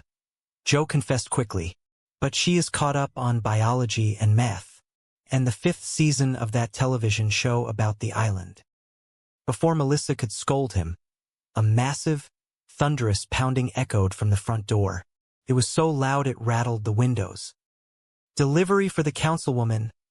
A deep, rough voice boomed from the porch. Melissa frowned. Does it? What is that face? She asked, noticing Joe's sudden look of sheer terror. Did you forget something? Joe crept toward the front window and peeked through the blinds. He scrambled back, his eyes wide. Hey! Joe whispered frantically, grabbing Melissa's arm. Holy nuts, that guy is huge. Mel, this guy. I am not kidding. This guy is huge, Mel. Melissa sighed, setting down her coffee cup. The trash revolt had apparently found its way back to her doorstep. Her date was over. Her peaceful morning was ruined. But as she looked at the terrified former millionaire hiding behind her kitchen counter, she realized one thing for certain. Life was definitely not going to be boring anymore. The bright, unforgiving lights of the city council chambers illuminated the polished oak of the central dais, casting long shadows across the room filled with restless citizens. Melissa Burke sat at the center of it all, adjusting the microphone in front of her. She wore a perfectly tailored navy suit, a sartorial choice that projected authority, competence, and a calm she did not entirely feel. By day, she was a dedicated public servant, striving to make her city a better place. By night, she was a woman thrust into sudden motherhood, trying to keep her fractured family from completely falling apart. Her assistant, leaning in from the side, offered a supportive smile and whispered a compliment about how she managed to balance her demanding career with her undeniable charm. Melissa smiled back, a genuine expression of warmth. She knew she had to bring the heat during the day, to push through the bureaucratic red tape, or absolutely nothing would ever get done in this town. She took a deep breath, scanning the crowd, and prepared to deliver the new educational mandate. She leaned into the microphone, her voice clear and resonant. She announced that the council story was finally up for debate and implementation. From this moment forward, the city was officially capping elementary school class sizes at 22 students. It was a victory for the children, a necessary step toward better education. However, the triumph was immediately met with resistance. A man in the second row, his face flushed with anger and the undeniable scent of the city streets clinging to his jacket, stood up and shouted his grievance. He called the new policy garbage. He complained loudly that literal garbage was piling up in front of his restaurant because the city had cut sanitation pickups to a mere once a week to fund the schools. Melissa maintained her composure, her posture impeccably straight. She responded with the practiced grace of a seasoned politician. She explained patiently that a reduction in trash service was the necessary sacrifice that paid for the smaller class sizes, an investment in the future of their community. She reminded herself internally that she was the mature, rational adult in the room, even when frustrated citizens came at her with metaphorical, and sometimes literal, trash bags. She held her ground perfectly. Just as the sanitation debate seemed to settle, another voice pierced the murmur of the crowd. A man stepped forward into the center aisle. He was handsome, though his face was lined with a deep, unmistakable exhaustion. His clothes, though once clearly expensive, now hung on him with the disheveled air of someone who had lost everything. He pointed a finger directly at Melissa and demanded to know where the money was. He accused her brother-in-law of stealing his entire livelihood and demanded answers. Melissa felt a familiar pang of anxiety but quickly masked it. She clarified, her voice echoing in the large room, that the man was talking about her sister and her brother-in-law, not her. She looked out at the audience, her eyes wide with a perfectly timed expression of exasperated solidarity. She asked the room at large if anyone else had a relative they were not exactly proud of. A ripple of nervous laughter spread through the crowd. She had successfully shifted the focus, proving it was not just her who had to deal with difficult family members. She mentally noted that, at the very least, the angry man demanding his money was quite handsome. After the meeting adjourned, her staff gathered around her in the hallway, praising her performance.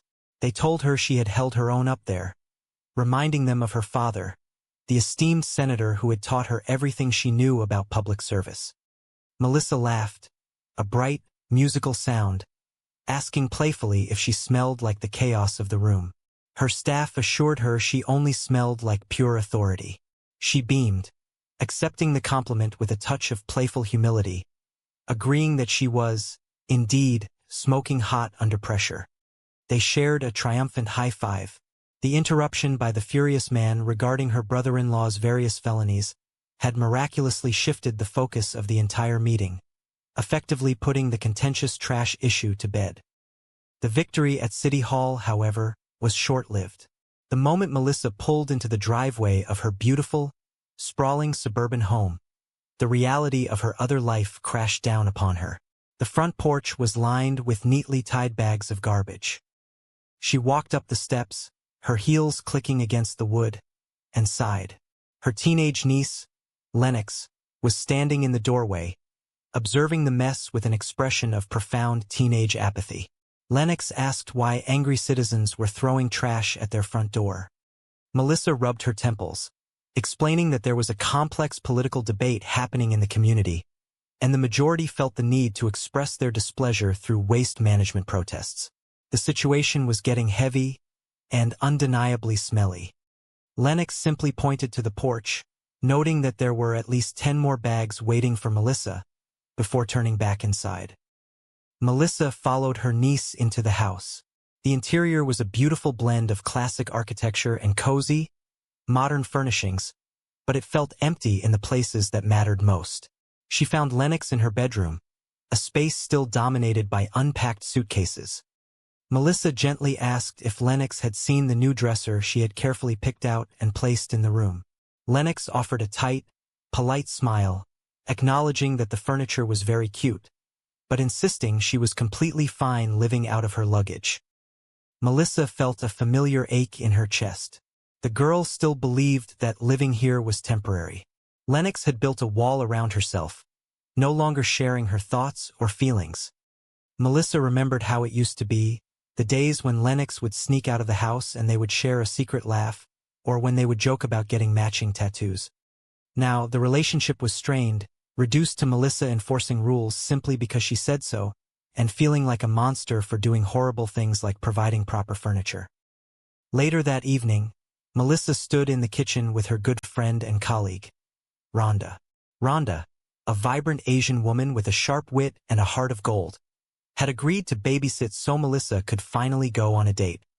Melissa confessed her anxieties about Lennox, wondering aloud why the girl was being so difficult. Rhonda chuckled, reminding Melissa of her own rebellious teenage years at the age of 15. Melissa smiled ruefully, admitting her memories of that time were blurry, mostly filled with mistakes she was now trying to prevent her niece from making. Melissa outlined the evening plan. She was going out and Rhonda was in charge.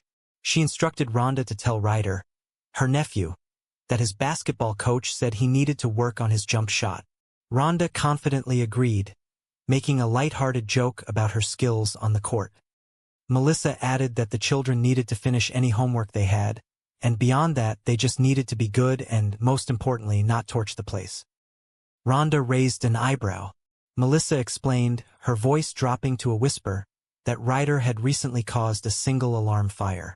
It had happened at his old house, the very week his father had run off and his mother was arrested. The boy had been so overwhelmed with anger and confusion that he simply stacked 20 of his father's expensive suits on the driveway, poured a bottle of top-shelf cognac over them, and lit them on fire. Rhonda offered a sympathetic nod, suggesting that sometimes people need to let their feelings out. Melissa vehemently disagreed, stating firmly that the urge to set things on fire must be deeply repressed. Melissa thanked Rhonda profusely for babysitting. It had been an incredibly long time since she had been on a date. Not since the children had moved in and turned her world upside down. She was actually nervous. She held up 2 different pairs of earrings, asking Rhonda for advice.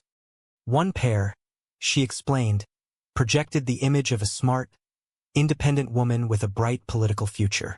The other pair screamed that the former bad girl was back. Rhonda pointed decisively to the second pair. Just as Melissa was finalizing her outfit, the telephone rang. It was the principal of the local high school. Melissa listened, her expression shifting from polite confusion to sheer horror. She repeated the principal's words in disbelief. Lennox had done what? When? Where? Today? Melissa insisted she found the accusation incredibly hard to believe. She defended her niece, stating that such behavior was not at all typical, though she assured the principal she understood the gravity of the situation. She hung up the phone and turned to Rhonda, her evening plans dissolving before her eyes. Lennox, it turned out, had spent her day at school handing out flyers that contained an original poem. The poem creatively rhymed the principal's name in a manner that did not go over well with Miss Lent. To make matters worse, there was a very real possibility that Channel 5 News had caught wind of the story, a story Melissa had just been on the air, live, vehemently denying. Melissa felt a wave of defeat wash over her. It had been barely 2 months since the children had come to live with her, and Lennox was already suspended. She sarcastically awarded herself the title of Legal Guardian of the Year. Rhonda gently placed a hand on her shoulder, reminding her once again that she needed to hire somebody, an organizer, a professional nanny. The children desperately needed structure, discipline, and constant supervision. Rhonda told Melissa with deep affection that she could not possibly do everything herself. Melissa sighed, acknowledging the truth in Rhonda's words, but insisted she could at least handle this immediate crisis. It was simply a matter of marching upstairs and setting the young girl straight. She paused, looking toward the staircase, realizing she had not yet moved. She lamented the absence of her sister, wishing the children's actual mother were there to discipline them. before remembering the harsh reality that her sister was currently locked up in federal prison. Mustering her courage, Melissa went upstairs to Lennox's room. She found the teenager sitting on her bed, scrolling through her phone. Melissa tried a soft approach, picking up an old photograph from the desk. It was a picture of the two of them at a Fall Out Boy concert, a memory of happier times. She reminded Lennox of the fun they used to have, how they used to share important things with one another. She gently nudged, asking if Lennox did not think getting suspended was something she might want to share. Lennox looked up, her expression hardened. She offered a single piece of information, stating bluntly that Miss Lent was a fascist. Melissa sighed, wishing her niece had simply used that word instead of writing a highly inappropriate rhyming poem. Lennox defended herself, pointing out that she had never gotten into trouble at her old school. Melissa could not help but point out that at her old school, her parents had bought the institution an indoor pool, which naturally bought a certain level of immunity. Lennox rolled her eyes, dismissing the point with a casual shrug.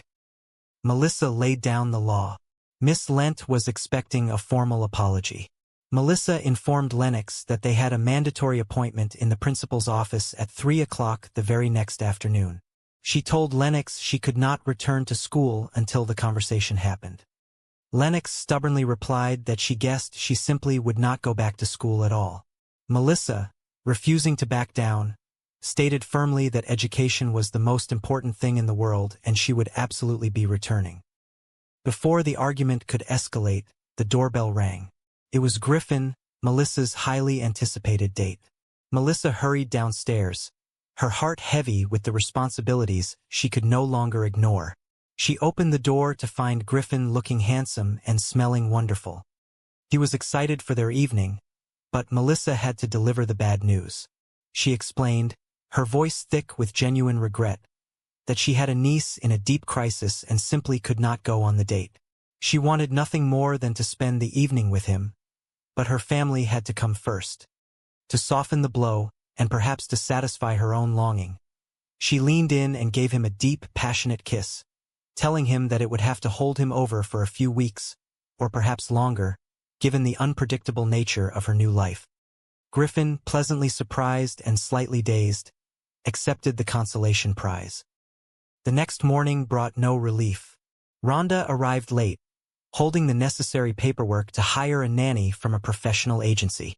Melissa was frantic, her schedule already falling behind. Rhonda told her to relax, but relaxation was impossible. The doorbell rang again.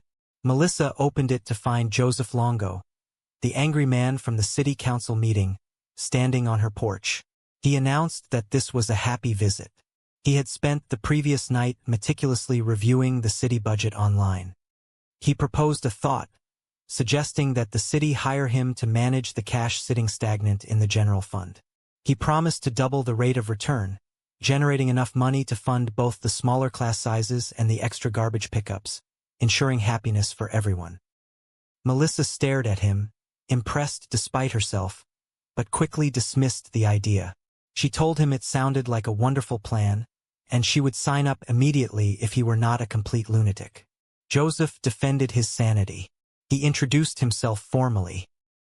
He explained that he had run the commodities division for her brother-in-law, making millions of legitimate dollars before the man had fled and ruined everything.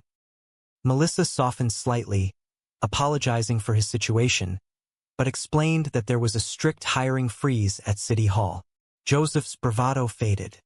He confessed the harsh reality of his situation. He had lost his job yesterday. He had lost his luxurious condominium. His car was on the verge of being repossessed. And, to top it all off, the morning headlines revealed that his adorable wife had abandoned him and moved back into her mother's house. Melissa felt a pang of genuine sympathy, but she was overwhelmed by her own life. She explained she had her own insurmountable problems, including a desperate need for professional help running her household. Joseph, his eyes lighting up with a sudden, desperate realization, looked at the nanny agency paperwork resting on the table. He pointed at the papers, noting that the salary offered was terrible. Melissa agreed, calling it a mere living wage, though it did include room and board, which involved cooking meals so the family would not starve. Joseph pressed further, asking if the position absolutely had to be filled by a woman. Melissa was taken aback, stuttering out a response. Joseph, seeing an opening, began to negotiate. He pushed for a slightly higher salary, relying on his years of high-stakes trading experience. Melissa, exhausted and entirely out of options, agreed to his top number. Joseph tried to delay his start date until Monday, hoping to figure out his life, but Melissa was adamant. She needed someone immediately. Joseph sighed, agreeing to start that very day, mentioning he just needed to move his car to avoid the Tuesday street cleaning sweep. Melissa looked at him, a profound sense of doubt washing over her. She asked if he had ever actually worked with children. Joseph, thinking quickly, spun a tale. He claimed that right out of college, he had run a youth center downtown, taking charge of 50 teenagers, cooking their meals and helping them with their homework. He declared himself the ultimate caretaker. Melissa wanted to believe him. She declared him perfect for the job, adding quietly that there was just one small detail: she did not really like him. Before they could discuss it further, Ryder rushed into the room, panicking because the school bus was not running due to a garbage protest blocking Jackson Street. Melissa panicked, realizing she would miss her morning meetings if she drove him. Joseph seamlessly stepped in. He grabbed his keys, offering to take the boy to school in his soon-to-be repossessed sports car. Ryder was thrilled. Melissa watched them leave, wondering if she had just made the biggest mistake of her life. She turned to Rhonda, her voice tight with anxiety. She admitted that the man was a homeless commodities trader whose life was falling apart, and she had just handed him the keys to her nephew's morning routine. Rhonda agreed the situation was bizarre. Melissa tried to justify it, saying he was only temporary until she could conduct proper interviews. As she spoke, Joseph walked back into the house, Ryder trailing sullenly behind him.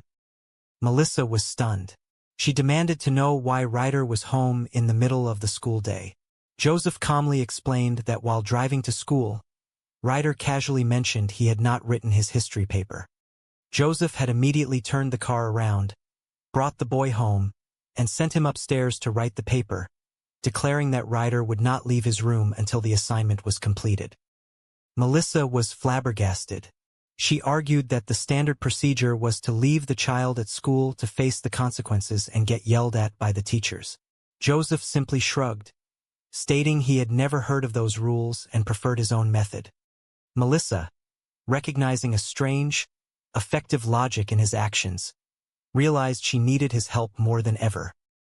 She called for Lennox, announcing it was time to leave for the dreaded meeting with the principal. There was no answer. Joseph pointed out the obvious: the girl had been suspended, she was angry, and she had clearly ditched the meeting.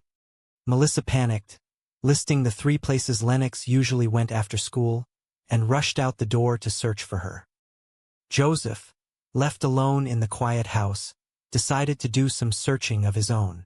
He climbed the stairs to the upper balcony, a secluded spot overlooking the neighborhood.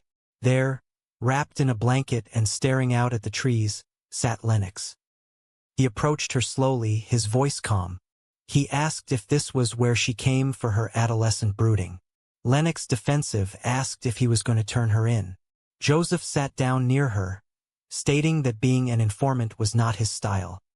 He described himself as an outlaw, cast out by the power brokers, forced to live a difficult life in the city, likening himself to a superhero who had been demoted to a nanny.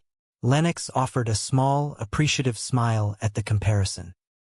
Joseph asked gently why she was not at the principal's office. Lennox erupted with frustration.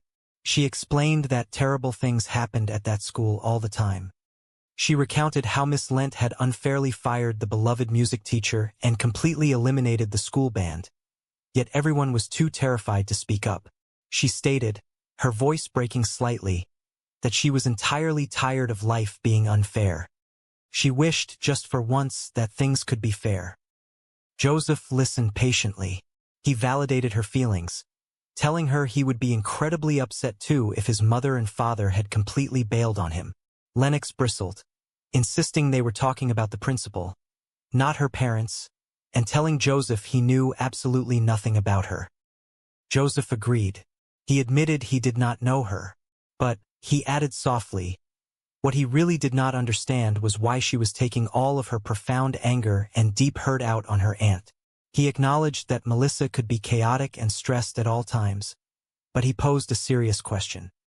Since they were discussing fairness, did Lennox truly believe it was fair that her aunt had to go down to the school entirely alone, to face the wrath of the administration and suffer the consequences for a mistake she did not make? He told Lennox that Melissa was currently eating a giant bowl of misery on her behalf. Lennox was quiet, the weight of his words sinking in. Down at the school, Melissa sat in the principal's office, enduring a harsh lecture. Miss Lentz suggested that perhaps the problem was not just Lennox's behavior, but Melissa's entirely inadequate parenting skills. Melissa swallowed her pride, defending herself weakly, wishing desperately she were anywhere else. The meeting felt pointless without the student present. Miss Lentz suggested they reschedule, demanding Melissa locate the girl by the following afternoon. Just as Melissa was trying to figure out how to fit another meeting into her impossible schedule, the office door slowly opened. Lennox walked in. She looked at the principal and, to Melissa's utter shock, delivered a sincere apology. She apologized for being late, for writing the offensive poem, and for the disrespectful things she had said. She admitted she had been incredibly angry, but realized her anger was misdirected. Then she turned to Melissa. She told the principal that there was absolutely no need to blame her aunt, who had been receiving entirely too much blame lately, and who was genuinely trying her absolute best to take care of them. Melissa sat frozen, her breath caught in her throat. It was the most beautiful thing she had heard in months. Later that afternoon, back at the house, the atmosphere had noticeably shifted. Joseph was out in the driveway with Ryder, passing a basketball back and forth. He gave the boy pointers, telling him to loosen his knees and find his rhythm. Ryder, usually withdrawn, was actually smiling and engaging. Melissa walked outside, her heart full. She watched them for a moment before approaching Joseph.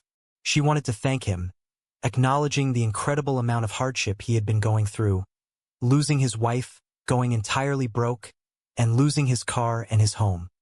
She marveled aloud at how he was even able to keep walking under such immense pressure. Joseph offered a self-deprecating joke about his life being an endless abyss of dark despair, but he smiled. Melissa then brought up the miracle at the school. She proudly announced that she had endured the difficult meeting, and that Lennox had shown up and said wonderful things about her. She looked at Joseph, a sudden suspicion crossing her mind. She asked, her eyes narrowing slightly, if he had somehow orchestrated the entire event. Joseph did not flinch. He calmly admitted that he had convinced Lennox to go. When Melissa pressed him on how he managed such a feat, he casually revealed that he had paid the teenager $50. Melissa gasped, scandalized.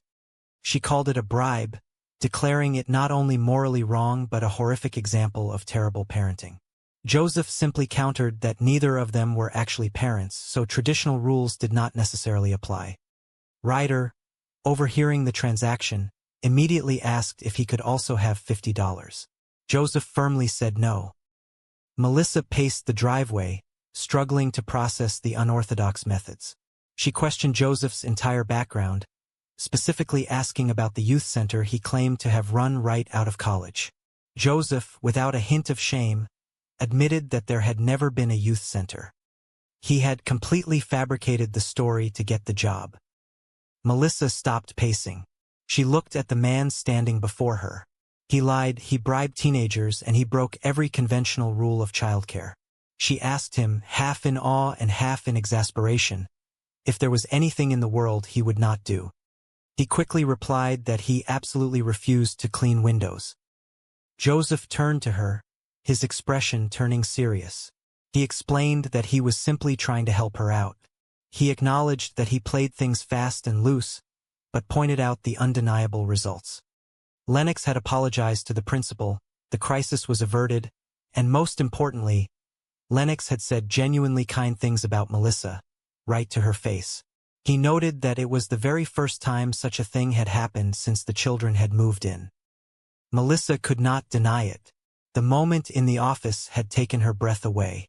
She realized that, despite his unconventional, borderline chaotic approach, Joseph's mere presence in the household was somehow, seamlessly, pulling everything together. She took a deep breath and made a decision. She informed him that the professional nanny agency had called and found a highly qualified woman who could start at 8 in the morning the very next day. Joseph looked at her, assuming he was fired before he had officially begun. He asked if she truly believed he could not handle the job. Melissa answered honestly, admitting she had profound doubts until he pulled his strange, confident methods out of thin air and actually fixed the problem. The transition into this new, bizarre family dynamic was surprisingly swift. That very weekend, Melissa finally managed to go on a proper date. She returned to the house late, pushing the front door open as quietly as possible. The house was dark and silent, save for a single lamp burning in the living room. Joseph was sitting in an armchair, reading a book. He looked up as she walked in, checking the clock. He noted, with a raised eyebrow, that her date had lasted until 3 in the morning. Melissa, feeling a sudden, completely absurd flash of teenage guilt, defensively told him to leave her alone, reminding him that it was not a school night and her date had been the captain of his high school football team. She stopped, realizing the absurdity of the conversation. She laughed softly, confessing that she had just realized she had never actually had a curfew conversation with her own mother. In her youth, if she came home at 3 in the morning, her mother would simply send her back out to the store to buy more gin. It was a dark, humorous realization of how different her life was now. She asked Joseph how the children had managed getting to bed. Joseph, slipping easily into his new role, gave a detailed report. Ryder had exhausted himself and fallen asleep around 11. Lennox, however, had stayed up much later, pushing her bedtime to 1:30. Melissa feigned shock at the late hour. Joseph smiled, clarifying that Lennox had actually only just gotten into bed when she heard Melissa's car pulling into the driveway. But, he added proudly, during those late hours, the teenager had completely caught up on all her biology and mathematics homework and had managed to watch the entire 5th season of a popular television drama. Melissa smiled, feeling a deep, profound sense of gratitude. The house, which just days ago had felt like a battlefield covered in emotional and literal garbage, was quiet. The children were sleeping safely upstairs. Her career was intact. And sitting in her living room was a ruined commodities trader who had somehow, miraculously, become the exact kind of professional help they all so desperately needed. It was not a conventional family by any stretch of the imagination, but as she looked around the peaceful room, Melissa realized it was a family nonetheless, and for the first time in months, everything was going to be entirely fine. The bright, heavy lights of the city council chambers beat down on Melissa Burke, but she did not let the heat break her composure.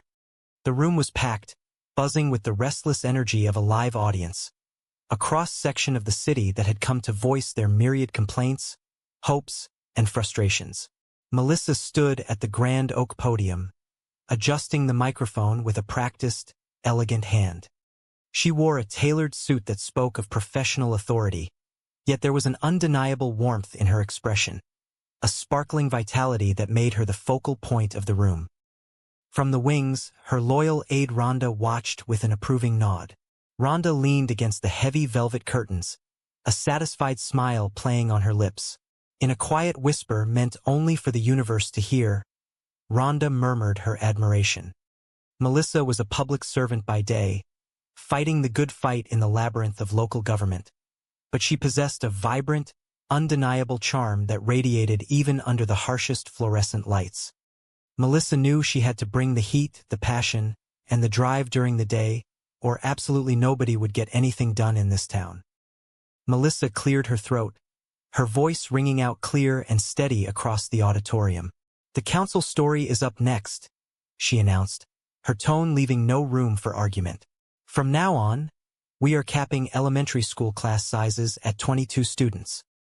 A murmur of approval rippled through the back rows. mostly from weary parents and hopeful educators. But in local politics, every action caused a loud and immediate reaction. In the front row, a large, red-faced man stood up, aggressively waving a crumpled piece of paper. "This is garbage," the man bellowed, his voice echoing off the high ceilings. "Literally, which is currently piling up in front of my restaurant because you cut the garbage pickups to once a week." Melissa offered a calm, measured smile. She had anticipated this. "Well, sir," she began, her voice a soothing balm over his irritation. "A reduction in trash service is exactly what pays for the smaller class sizes for our children. It is a necessary balance." Before the restaurant owner could formulate a retort, the double doors at the back of the chamber swung open with a dramatic thud. A disheveled man stormed down the center aisle. He looked like he had not slept in days, his eyes wild and desperate. He pointed a shaking finger directly at Melissa. "Now, where the hell is the money your brother-in-law stole from me?" the man shouted, his voice cracking with outrage. A collective gasp swept through the audience. The room descended into chaos, but Melissa stood tall, grasping the edges of the podium. Her heart performed a frantic rhythm against her ribs, but her face remained a mask of perfect political grace. She took a deep breath, separating herself from the sins of her family. "What?" Melissa asked, her voice projecting clearly over the noise. "My sister? Okay, yes, that is my sister. But that is not me." She stepped out from behind the podium, removing the physical barrier between herself and the angry crowd. She looked around the room, making eye contact with the citizens. "Let me ask the room a simple question.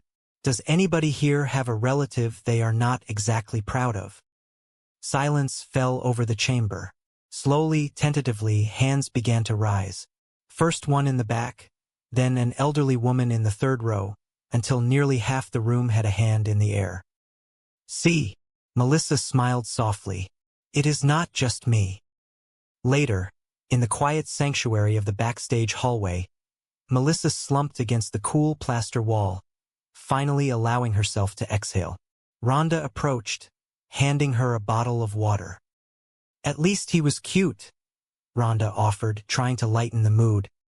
Melissa rolled her eyes, unscrewing the cap. "Yeah, I do not see it, but thank you. How did I do out there?" "You held your own up there beautifully," Rhonda said, her voice filled with genuine pride. "You really remind me of your father, the esteemed senator." Melissa let out a sudden, frantic breath, sniffing her own shoulder. "Oh my goodness! Did I smell like strippers? Tell me the truth." Rhonda laughed, shaking her head. "No, Melissa. You smelled like authority." "Oh, well," Melissa said, tossing her hair over her shoulder with a renewed sense of confidence. "That is my signature fragrance. I have to say, in all humility, I was absolutely smoking out there." She raised her hand for a high five. Up high, down low. Rhonda happily obliged, their hands meeting with a sharp smack. "Plus," Rhonda added, "your brother-in-law and his various felonies totally shifted the focus of the meeting. I think you put the whole trash issue to bed."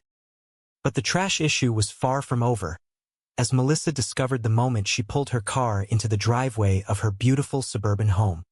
The evening air was crisp, carrying the golden hues of autumn, but the picturesque scene was ruined by the massive pile of black plastic garbage bags barricading her front door. Melissa stepped out of her car, her heels clicking against the pavement. She sighed heavily, the weight of her new reality settling onto her shoulders.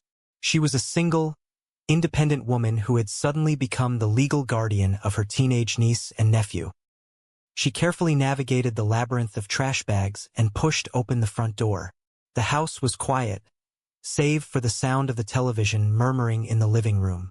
Her nephew, Ryder, a quiet and intensely observant boy, was sitting on the sofa. "Aunt Mel," Ryder said, looking up as she entered, "why are angry white guys throwing trash at our front door?" Melissa dropped her briefcase onto the entry table, offering him a weary smile. "There is a political debate in the community," Ryder, in which the majority feels as though. She stopped, catching the scent of the bags outside. Wow, this is getting heavy and really smelly. Before she could explain the intricacies of municipal budgeting, her niece, Lennox, floated down the stairs. Lennox was 15 years old, armed with sharp wit, deep emotional defenses, and an outfit that screamed rebellion. She dropped a small bag of garbage directly onto the floor in the hallway. I am just going to leave this here for you, Aunt Mel, Lennox said, her tone dripping with teenage apathy. There are like 10 more on the porch. Melissa took a deep breath, channeling all her remaining patience. Hey Lennox, did you happen to see the new dresser I put in your room today? Lennox paused at the bottom of the stairs, refusing to meet Melissa in the eye. Yeah, it is really cute, but I am okay. I have got my suitcases. Melissa watched her niece walk into the kitchen, feeling a sharp pang in her chest. She turned to Ryder, speaking in a low, frustrated whisper. She still thinks living here is temporary? Well, she no longer tells me what she thinks. I used to be the cool aunt. It used to be, I will sneak out of the house with you, Aunt Mel. Or let us get matching tattoos, Aunt Mel. And now it is because I said so, Aunt Mel. I do horrible things to her now, like put beautiful furniture in her bedroom. Clearly, I am a monster. Rhonda, who had come over to help watch the kids for the evening, emerged from the kitchen carrying a plate of snacks. Of course she is difficult, Melissa. Do you not remember what you were like at 15? Melissa crossed her arms, staring into the distance.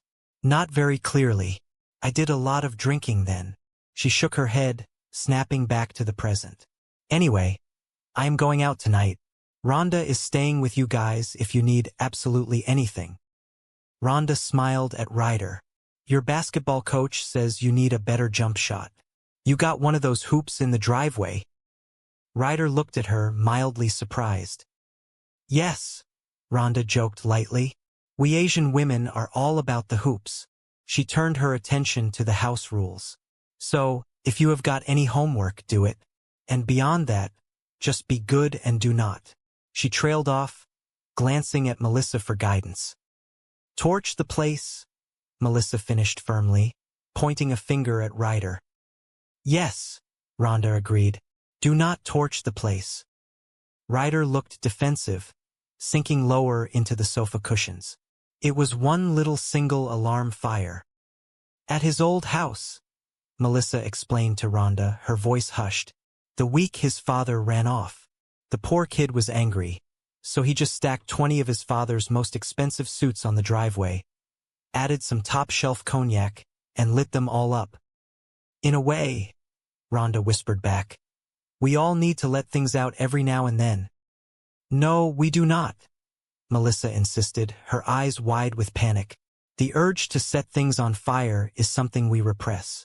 Strongly. Thank you for babysitting, Rhonda. I have not had a single date since the kids moved in. It has been so long. I am actually nervous. Melissa rushed upstairs to change, returning a short while later. She held up 2 different outfits for Rhonda to judge. All right, what do you think? Melissa asked, holding up a sleek, conservative dress. These clothes say I am smart, independent, and have a bright political future. She then held up a much more daring, form-fitting outfit. And these say the former bad girl is officially back. What do you think? Rhonda looked her up and down. What, are you going hiking? Wear the second one. That is definitely yours. Just as Melissa was making her final preparations, the house phone rang loudly, shattering the peaceful anticipation of the evening. Rhonda picked it up. Hello, Rhonda answered. Yes, this is she. The Channel School principal? She did what? What did she do? When? Where? Really? Today? Melissa froze, her makeup brush hovering in midair. She could feel the blood draining from her face as she watched Rhonda's expression turn from polite confusion to utter shock. Rhonda handed the phone to Melissa with a grimace. Melissa pressed the receiver to her ear. Miss Lent? I find that incredibly hard to believe. No, she did not tell me. It is not at all typical behavior for her. Of course, I believe you. I know when something is serious, and this is really serious. I am really sorry that this happened. I will talk to her, but I am telling you, this could not have happened. Melissa hung up the phone, her hand trembling slightly. She turned to Rhonda, her voice flat. Guess what? Today at school, Lennox handed out flyers containing an original poem. A poem rhyming her principal's name in a very creative way that did not go over well with Miss Lent. Not to send up a flare, but there is a very real possibility that Channel 5 News has a story on this. Are you sure? Rhonda asked, her eyes wide. Pretty sure, Melissa groaned, rubbing her temples. I was just on the air, denying it completely. 2 months. 2 months of living with me, and she gets suspended from school. Someone should hand me the Legal Guardian of the Year award. Thank you. Rhonda placed a comforting hand on Melissa's shoulder. I keep telling you, Melissa, you need to hire somebody. An organizer, a professional nanny. Those kids need structure, discipline, and possibly mild electroshock therapy. And you, my dear friend, cannot do everything by yourself. Melissa straightened her spine, pulling her jacket tight. Well, maybe I cannot do everything, but I can certainly do this. It is just a matter of going up there and setting that girl straight. She took a step toward the stairs, then paused, looking back at Rhonda. I have not moved yet, have I? Why isn't my sister here to discipline her own daughter? Because she is locked up in federal prison, Rhonda reminded her gently. Melissa let out a long, heavy breath and marched up the stairs. She knocked twice on Lennox's door before letting herself in. Lennox was sitting on her bed, headphones around her neck, flipping through a magazine with practiced indifference. Melissa sat on the edge of the bed, trying to soften her approach. Hey, do you remember you and me at the concert last year? I just found this old picture. Lennox barely glanced up. Oh, you mean the picture that was hanging very obviously in the hallway outside the door? Not obviously, Melissa corrected, forcing a smile. Affectionately. That was some night. Huh? We had so much fun. Lennox closed the magazine, crossing her arms. Where are we going with this, Aunt Mel? I was just remembering the good times, you know? Melissa said, her tone pleading. When we shared things. When we told each other things. Important things. Things that happened. Today. Lennox sighed dramatically. Oh, come on. You did not think I got suspended with something you might share? Okay, fine. I will share this with you. Miss Lent is a fascist. Why couldn't you have just called her that? Melissa asked, exasperated. Instead of using words that rhyme with her name, you know. Well, I never got in trouble at my old school, Lennox argued defensively. That is because your parents bought the school an indoor pool, Melissa countered. Lennox scoffed. It did not even have a spa. Like, what is up with that? Whatever. Melissa stood up, her patience finally wearing thin. Look, Lennox, Miss Lent is expecting a formal apology. You and I have an appointment down in her office at 3 o'clock tomorrow afternoon. Great, Lennox said, turning her back. You let me know how that goes. Lennox, listen to me, Melissa said sternly. Until you go down there and talk to her, you cannot go back to school. Oh, well, Lennox shrugged. Guess I am not going back to school. Of course you are, Melissa practically shouted, throwing her hands in the air. This is your education we are talking about. Absolutely nothing in this world is more important. At that exact moment, the doorbell downstairs chimed a cheerful melody.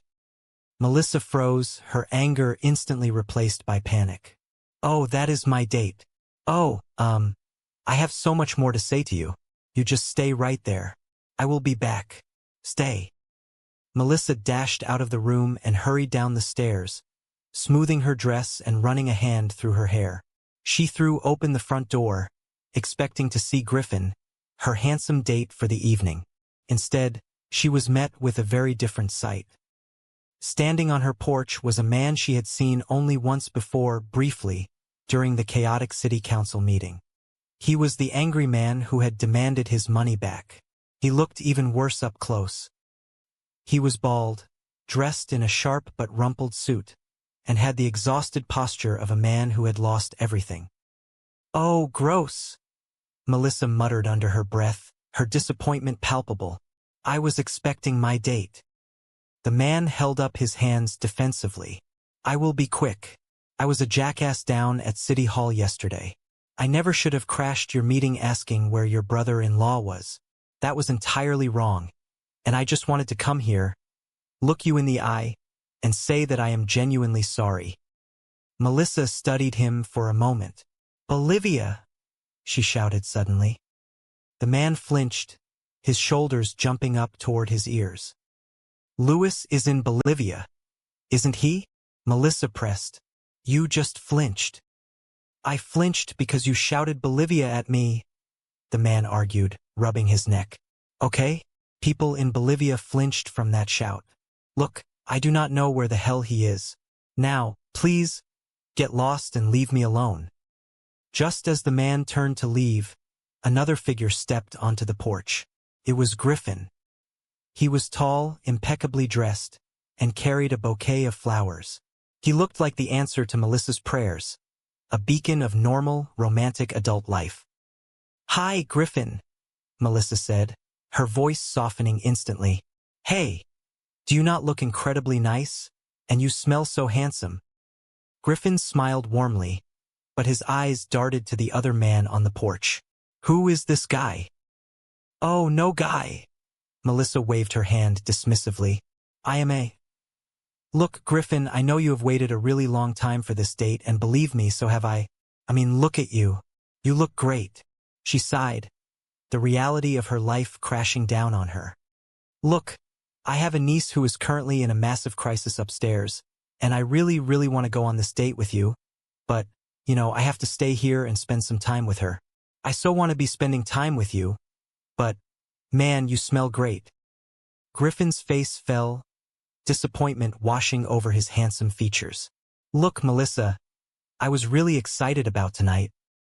"I know," Melissa said, desperation creeping into her voice. "I just cannot go on it tonight. So, let me do this." In a moment of sheer panic and apology, Melissa reached over to the hall table where Rhonda had left a large, insulated container from a local restaurant. It was heavy and warm. She shoved it into Griffin's hands. "There," Melissa said, offering a strained, apologetic smile. "That should hold you for a few weeks, maybe more. We just do not know." "Wow." Griffin looked down at the container, utterly bewildered. "That is a whole bucket of gravy." "I am so sorry," Melissa whispered, slowly closing the door on the man of her dreams and turning back to the chaos of her reality. The next morning, the Burke household was a whirlwind of rushed breakfasts and misplaced backpacks. Melissa was frantically trying to organize her schedule when the doorbell rang. She opened it to find the man from the previous night standing there again. He looked a little more composed, but desperation still clung to him like a shadow. "Hi," the man said, offering a tight smile. "I am Joseph Longo." Rhonda walked past the door, carrying a stack of files. "Hi, Rhonda," Melissa called out. "I know I am late." "Really?" Rhonda asked, raising an eyebrow. "That late?" "Yes, I filled out the paperwork for the nanny agency. It is right here on the table." Joe Longo stepped inside without waiting for an invitation. "No kidding. I am late. You should have said that before." "Oh, dear God, relax. It is a happy visit today. May I?" He gestured to the dining room chair, though he was already pulling it out. "No? I will stand." "So, I found the city budget online last night, and I went through the whole thing." Melissa crossed her arms, staring at him in disbelief. "Here is a thought. Why are you in my house?" "The cash in the general fund that is just sitting there doing nothing?" Joe continued, ignoring her question. "Hire me and I will double your rate of return. That way you will have more than enough money for those smaller class sizes and the extra garbage pickups you were fighting for.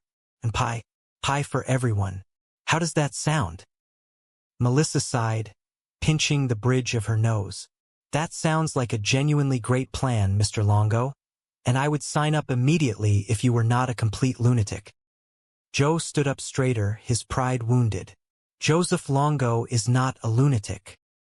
Wait a minute, Melissa said, realization dawning on her. Joe Longo? You are the Joe Longo? You ran the commodities division for my brother-in-law. You made him absolute millions. Légitimat million? Yeah, Joe corrected sharply. Millions that your bastard brother-in-law completely pissed away. Melissa took a step back, her political instincts kicking in. Sorry. Joe rubbed his bald head, letting out a heavy sigh. Happy visit. Let us keep it a happy visit.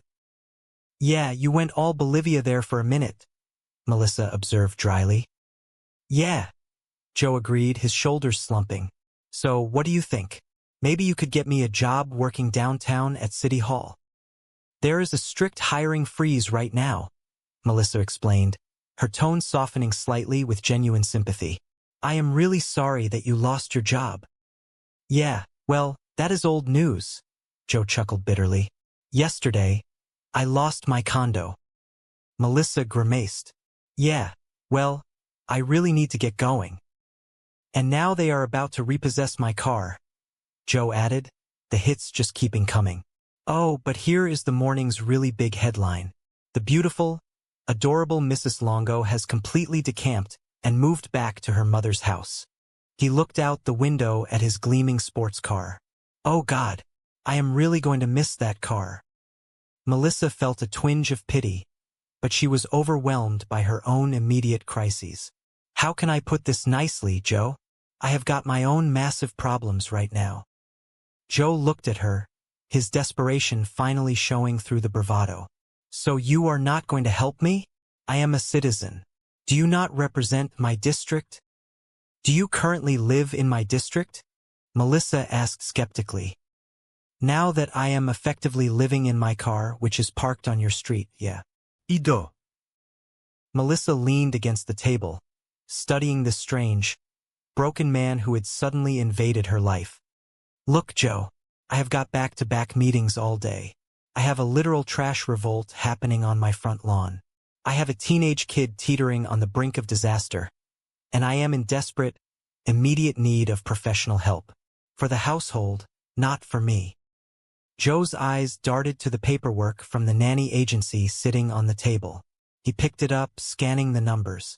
You are not going to find anybody this way. This salary completely sucks. It is a living, Melissa defended, and it includes meals, which the nanny will be cooking because otherwise, the people in this house will completely starve to death. Joe raised an eyebrow. She? It has to be a woman? Only vagina Americans need apply for this job. Melissa glared at him. Personal question, Joe. Did your hair get so sick of your personality that it just decided to leave? Joe instinctively touched his bald head. This is a deliberate style choice. All right. Look at me. Look. We both know that is a severely lowball offer, all right? So come on. What is your actual top number there? That is my top number, Melissa said firmly. Joe thought for a fraction of a second. All right, you have got a deal. I will take it, but I cannot start until Monday. Melissa laughed softly. Who offered you a job? All right, fine, Joe countered quickly. I can start today. I am just going to have to, move a few things around. Mostly my car. Tuesday is street cleaning day in this neighborhood. Isn't it? Melissa stared at him, trying to comprehend the sheer absurdity of the situation. You do realize we are talking about a nanny position here, right? There are actual children involved in this job. Did you ever work with kids in your life? Joe puffed out his chest, projecting absolute confidence. Are you kidding me? Right out of college, I ran a massive youth center right downtown. I was in charge of 50 wild teenagers. I cooked them meals. I helped them with their complex homework. I was Charles Friggin in charge. I can do this in my sleep. Melissa crossed her arms, looking him up and down. Yeah, honestly, on paper, you sound perfect. There is just one little, tiny detail standing in the way. What is that? I do not really like you, Melissa said plainly. Before Joe could formulate a defense, Ryder burst through the front door, his backpack slung over one shoulder. He looked panicked. You know about the school bus? Ryder asked, out of breath. It is not running today. The Jackson Street block is completely closed off because of some kind of massive garbage protest. Melissa's eyes widened in horror. Crap, crap, crap, crap, crap. Oh, I mean, golly, what a tough break. Okay, Ryder, I will take you to school. I will just have to miss my vital morning meeting. I mean, it is not like the city really needs the police department budget approved today anyway. Joe